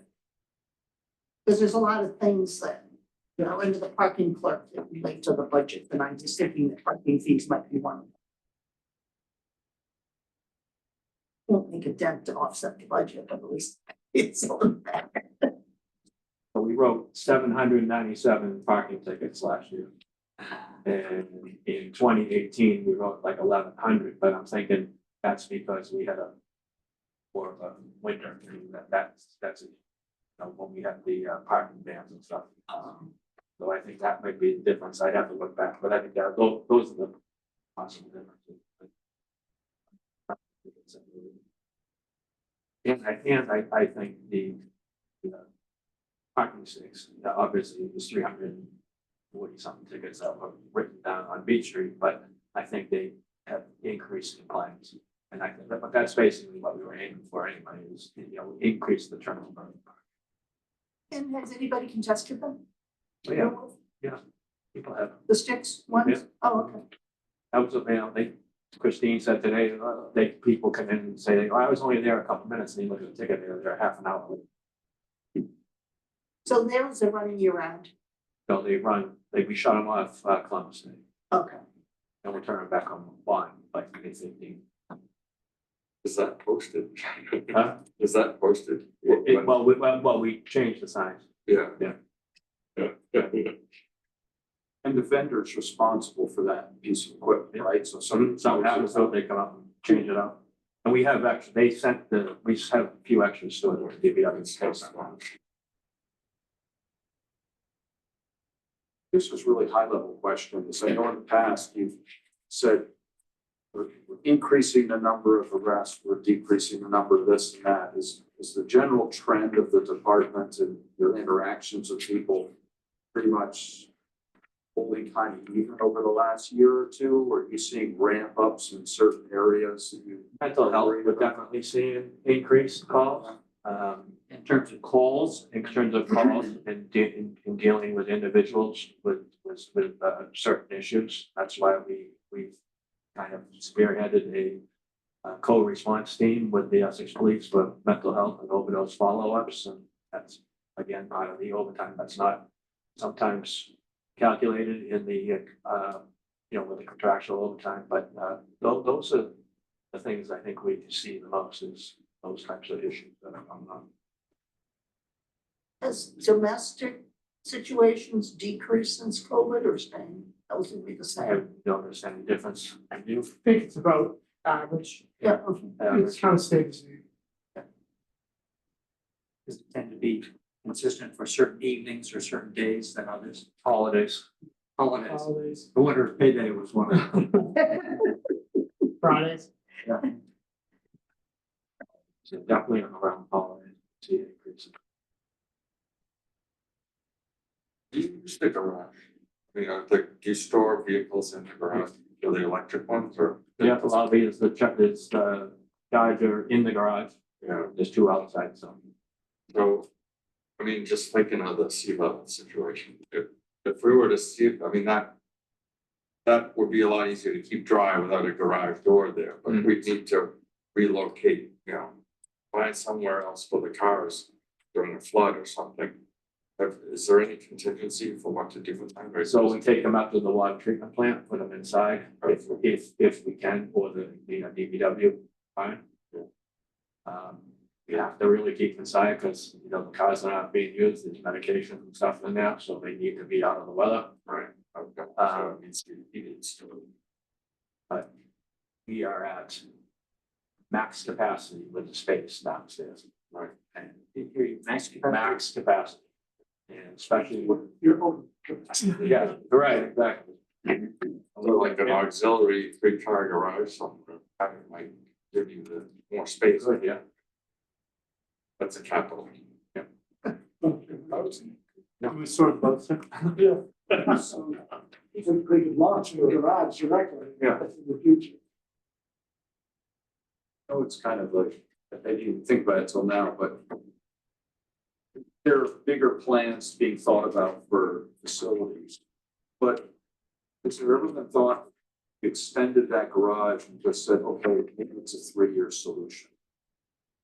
Cinder block, I don't know if there are permitting issues involved, but if you literally extended that facility down there with a cinder block addition and said, okay, maybe it's good for 2 or 3 years, but would it get more vehicles under storage and help the situation? I know it floods, and that's 1 or 2 times a year type event. You have to think about that, but I think sometimes we let the perfect be the enemy of the good. Is there an interim solution? I mean, technically, that's supposed to be it was built, from what I was told, as a 6-car garage. what is it? Lucky to get 4. Okay.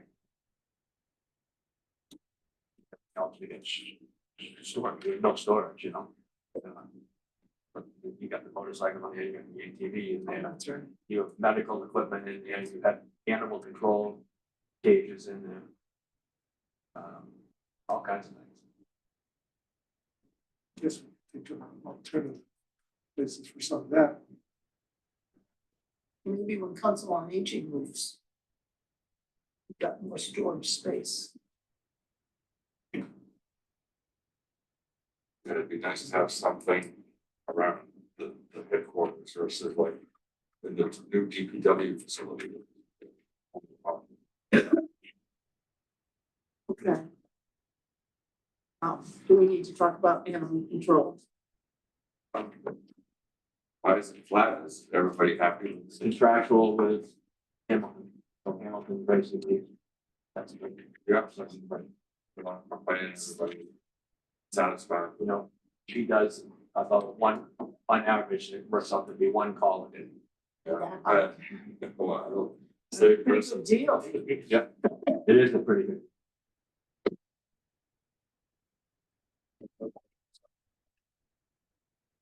Let's. Do we want to vote on the operating budget at this point? yeah, Yes.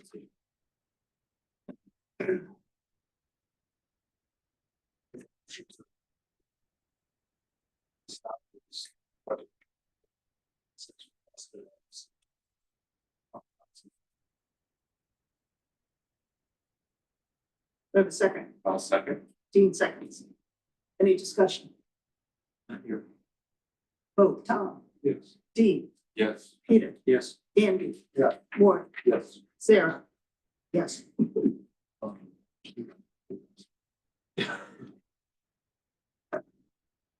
I'm losing my voice. Next is the expenses.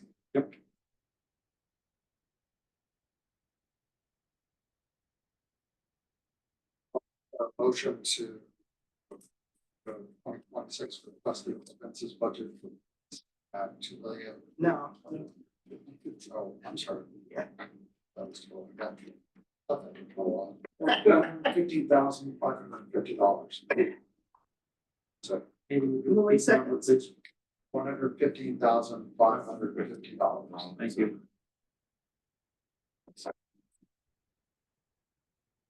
Any discussion? Vote, Tom, Yes. Dean, Yes. Peter, Yes. Andy, Yes. Warren. Yes. And Sarah votes yes. They were different pages. Um. Animal control. You want to roll in? Yeah, sure. I'll make a motion to approve the 2026 requested budget for police animal control at 16,000. Second, Second. Maurice seconds it. Discussion. Vote, Tom, Yes. Dean, Yes. Peter, Yes. Andy, Yes. Warren, Yes. Sarah votes yes. Okay. That's all we have under police, correct? Yeah. Okay, now capital.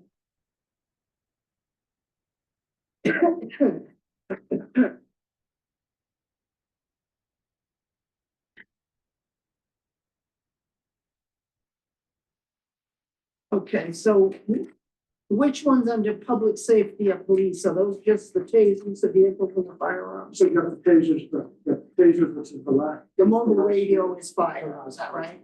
Okay. Okay. Now, this is the final year of the tasers? One more year after this. Oh, okay. This is year 4, we've got to go one more. How many is this for covered? What's that? How many is How many this? tasers? 17. And do they have to periodically be replaced? It's batteries, but I think that, we have some that are 10 years I didn't know old. if they had a useful life or something. Yeah. It's part of the, I guess, I put it in the capital plan. We're like, The long-term capital plan. launch. Okay. Police vehicle. So I have a question.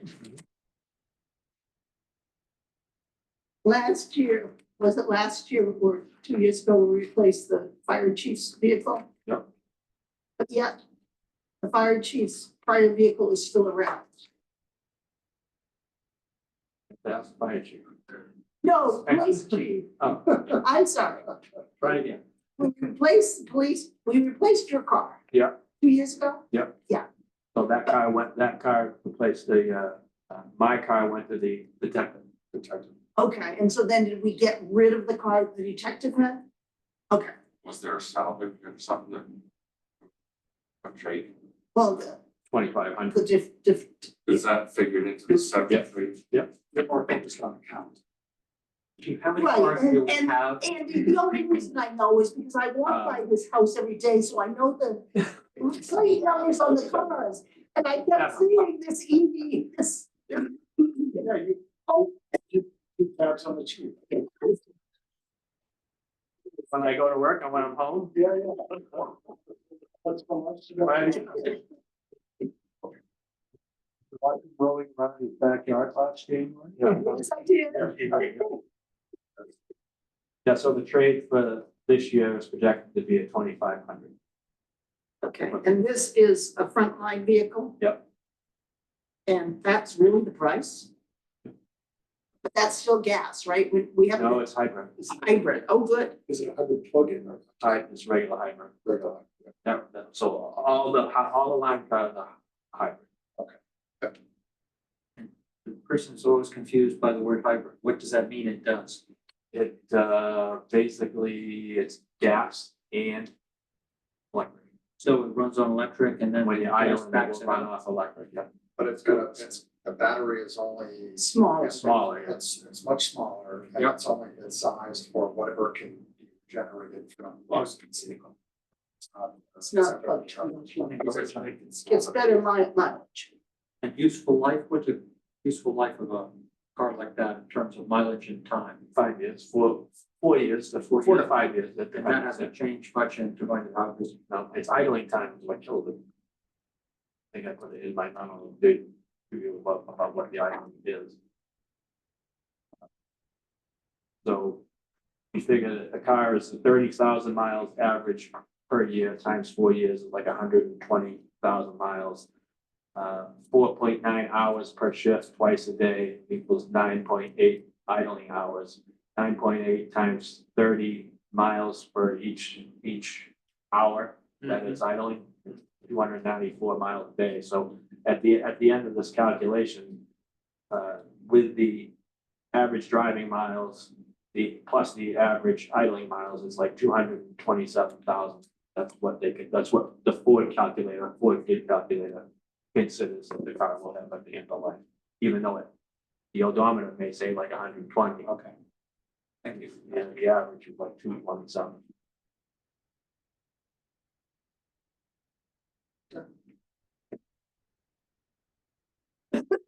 Is the firearms replacement like, every 5 years? or 10. Every 10? 10 to 15. This is for 17. This is for seven, this is for, it's more, because we replace them for the reserves, the four reserves as well. Okay. And then we keep spares, But it is replacing all of them. everything, including the rifles and the cars.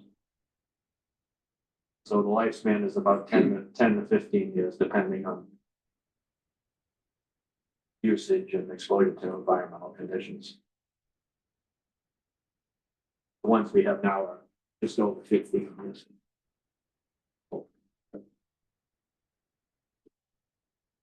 What wears out? What wears out on? The components on the inside, the outside, like got the holster wear that. They're right next to a salt box out here, so. The name is an issue. Yeah, no, that's what we're, yeah.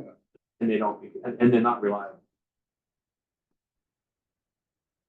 A while back, is Gloucester still able to use their range? Are they coming up to use our range still, or is that? I just saw them in the paper today. They're using a private range. So they're using a private range. They use Cape Ann. Cape Ann, yeah.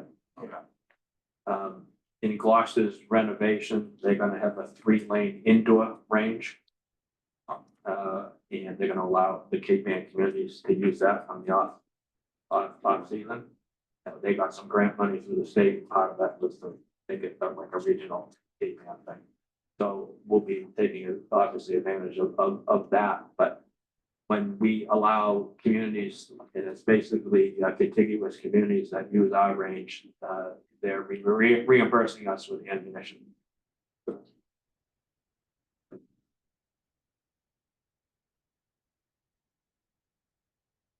We want to hold on to him. Capital, okay. Do we have any more questions? I was gonna say fire. Police. Would be helpful to get the memo that Yeah, Yeah, I can send that. you sent that to us, that's great. Yeah. vehicles, yeah, I okay, got to ask her, what the status of that? Yeah, I think she said it wasn't gonna be done. for- Quite, it's not quite ready. Oh, Yeah. yeah, we can get it. so if you don't have anyone's email, you I can you just can send send it to it to you. me and I can Yeah. forward it on a good day. So we're good? Yeah, we're good. Yeah. Thank you very much. Thank you. Not too painful, I hope.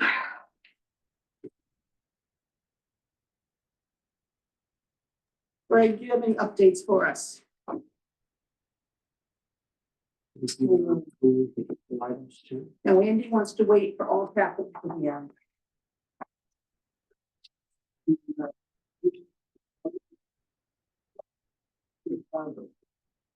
Appreciate Thank you. it.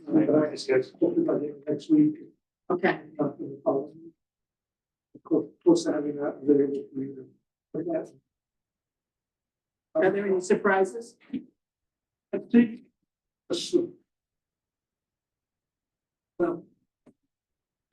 One of his main messages is that. In terms of. General government operations. They're probably lean to a fault. It's extremely efficient. There's a dollars expected, Yeah, but we may not be as effective as we should be. That's his main message. yeah, okay, Uh, Certainly, the public safety, we are not particularly clean. Right. The town of our side, we have a really robust fire and police operation. But most everything else, we'll be surprised at the small number of staff we have. Is that total staff count still about 68 or 70? That's 72.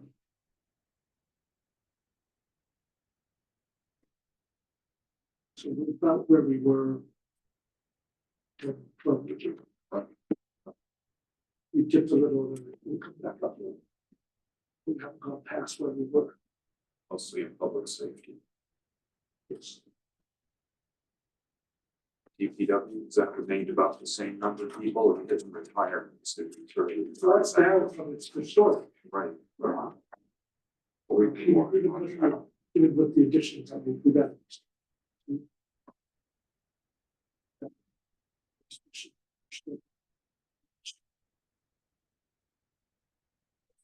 It's message that we have, yes. And, recommendations for. How we're organized, oh, okay, yep, in terms of, clusters of departments that. Work together. That includes physical locations too, Greg, and how they're clustered in terms of physically located? Not so much, just more supervision, so okay, a finance director overseeing treasury and assessing. Rather than everybody report to me, Yes. have a couple layers there.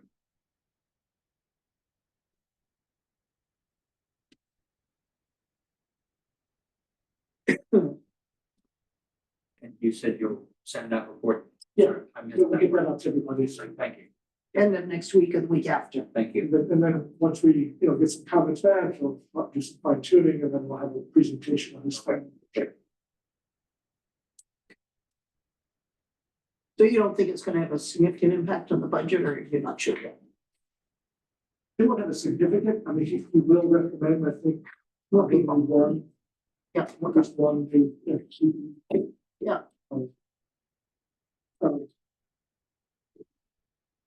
And see this on recommendation, but Sure. the sense is, it'll be, sort of an HR position, benefit management, payroll, bring payroll accounts. So we're already paying a certain amount for HR. So Right. It's not like we're Right. starting from zero. and we're not doing payroll in-house? Right. Oh, I thought we were, It's shipped off. okay. So if you bring it in-house, that also helps with the salary.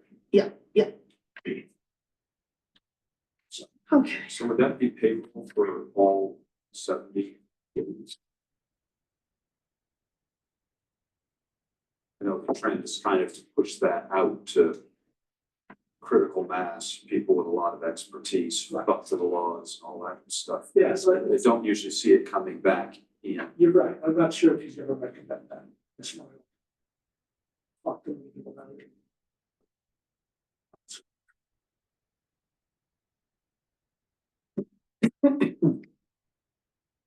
uh, anything else? Yeah, yes. Next item is to approve the minutes from January 8th. I made some changes and sent them out pretty late this afternoon. Yep, look good. So, Thank you, Gail. It is, I think it's helpful to have these minutes for the next meeting. Right. I do too. Yeah. I very much, Yes. really appreciate that. Thank you. So I didn't notice where the comments I made about the investment income were included.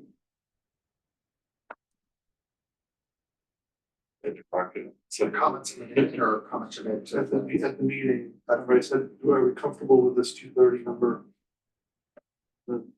Once I get some information from Andrew.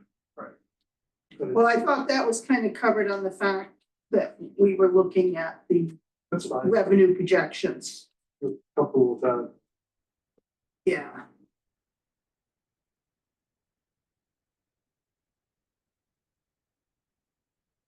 And we're going to have that.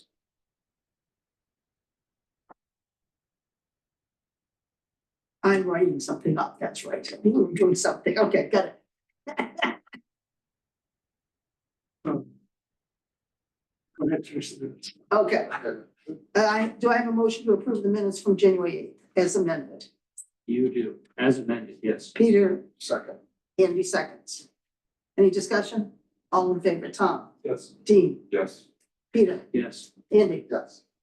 Cory, Yes. Sarah votes yes. Okay, Just remember. Yeah. I know that the school is confirmed that they could come on the 29th. correct. I was at another meeting, and they're happy to do that, but they will have more information a couple of weeks later.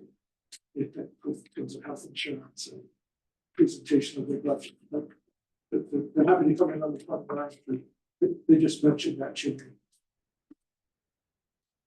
And that would still be before they finalize the budget?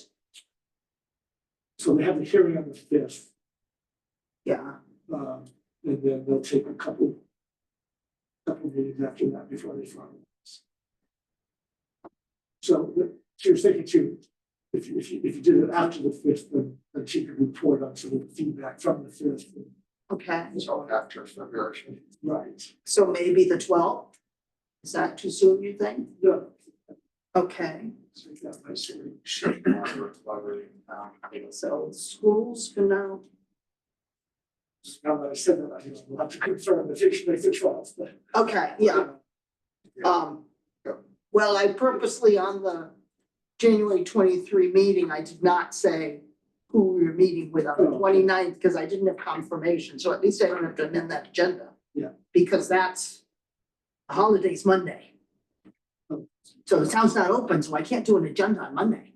Trying to get my ZBA agenda out by tomorrow.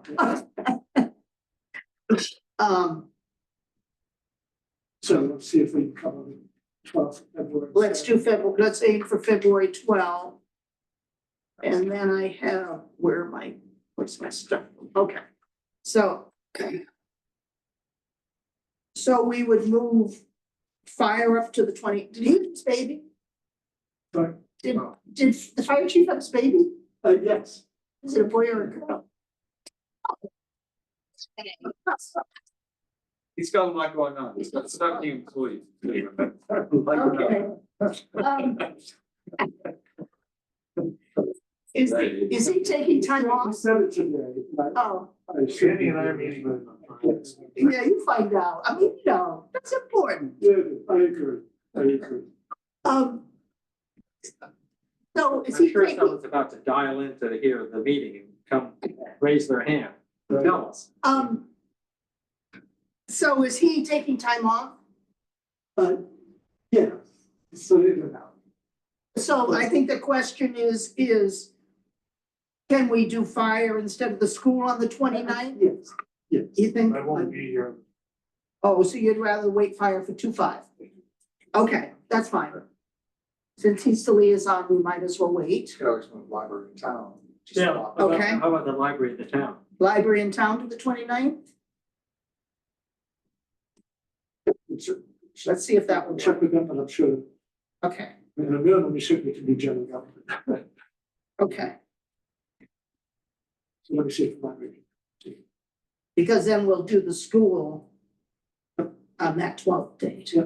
Okay, So I'm sorry, the school would be on 2/12. Well, yeah. Yeah, So DBW is next week. Yeah. The week after that is library in town, we hope. We know we can do town, maybe not library. Fire we're keeping on 2/5. School district we're doing on 2/12. 2/19 is CPC in town.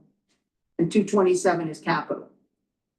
And then we're still waiting to hear from Andrea whether Dan Sherman and the auditors can meet with us on 3/5. Just repeat that again. Town and library would be. Yes, Okay, you just said CPC in town. no, CPC in town is 2/19. So the 29th is Okay. town and library. it's still over for. 123 is DPW. 129 is library and town.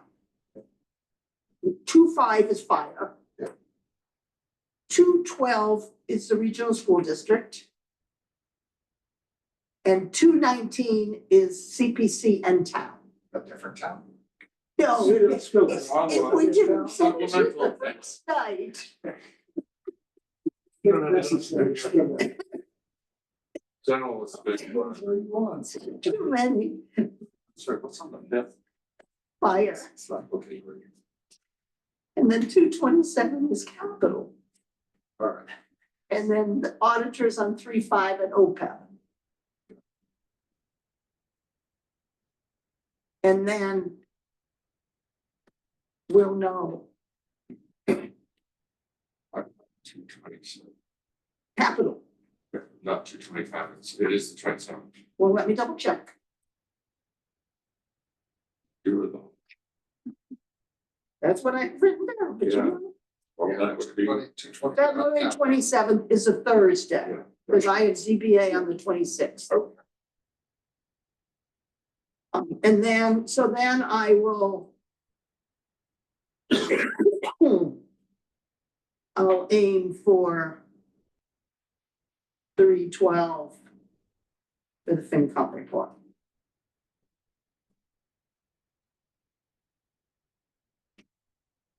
I'll try to do it earlier if I can. Do we know what the deadline is?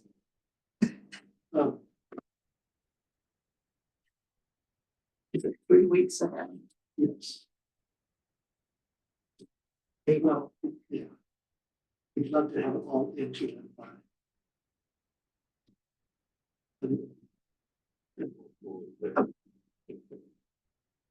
So if you're, well, from 19th, that'd be great. Okay, By the 19th. Yeah. We should. we'll try that. And my understanding is we do have some applicants for the FinCom position. I have touched base with them this week. I think we're still waiting for one to come in. Right. We have 2 others that are in, one of them is incomplete.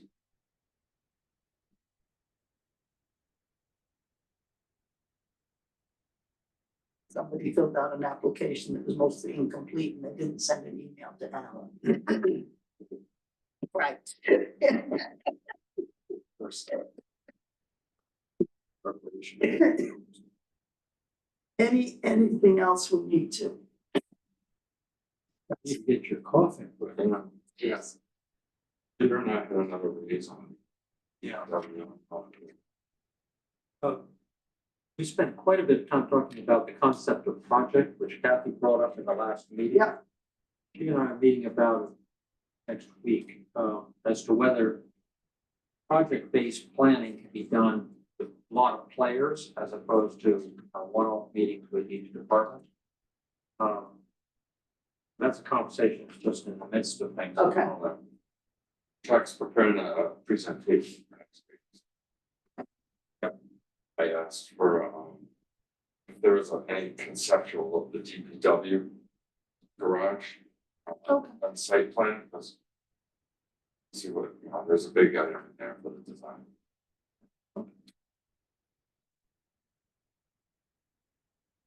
Anything else? I'll take a motion to adjourn. Just before we table the motion, Oh, so just a moment more on the cover for boats. Can we talk about it just a moment? Sure. Is that okay on capital? Yeah. I'm just not enthusiastic about this cover deal. Okay. I understand that things wear out by being out, I got it, but I think I'm very concerned that we don't have a DPW plan yet. And it seems to me we really need that before we want to spend something for boat storage, other than just covering them in the sort of more. That's what Maury was saying, right? I'm saying what Maury was saying, but 2 I years just want to know if that's kind of where my thinking is. I don't know where others are. I don't love the idea of buying, more stuff. Yeah, I agree. Well, didn't we approve one for the DPW that was never bought? Quonset huts Yeah, to protect their equipment? Yeah,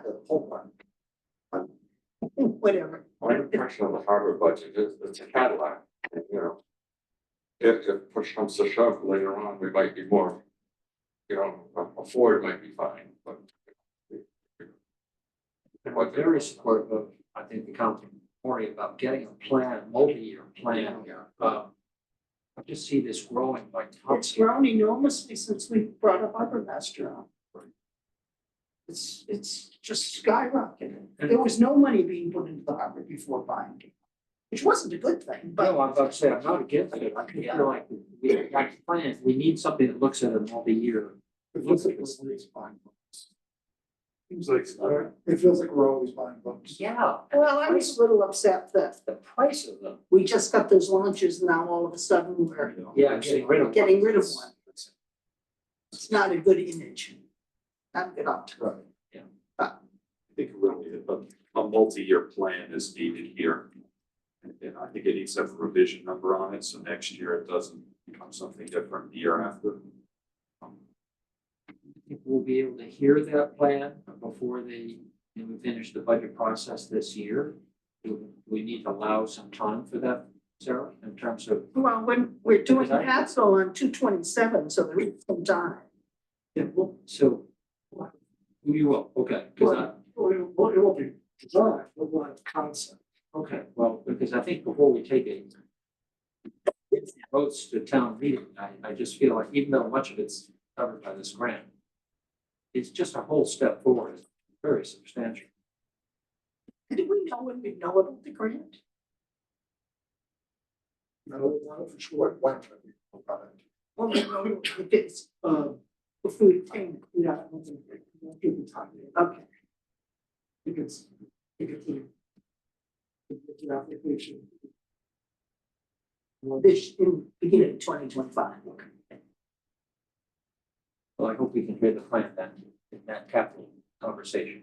Because I'd like to know about it before we go voting on the capital numbers. All wait a year?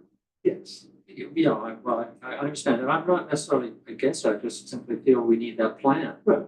To be able to see the thing in multi-year look.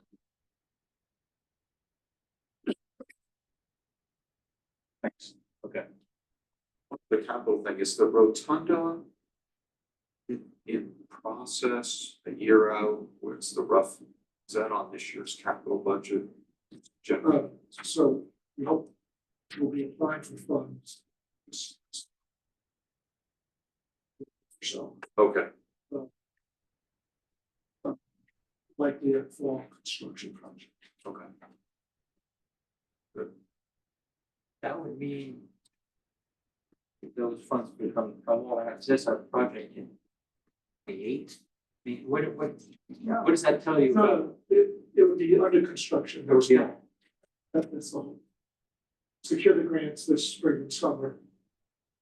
And then construction over the winter. I think there's a 300,000 request through the CPC. Yes. Okay. So And is for our planning, portion of the, for our portion of the grant is what I think. I see. That's There's two grant sources, each 4 million. And then the 300,000 brings us to 2.3 is what we think we need.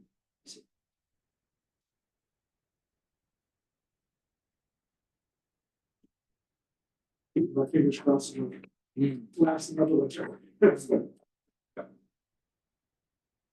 kind of storms we get through this winter.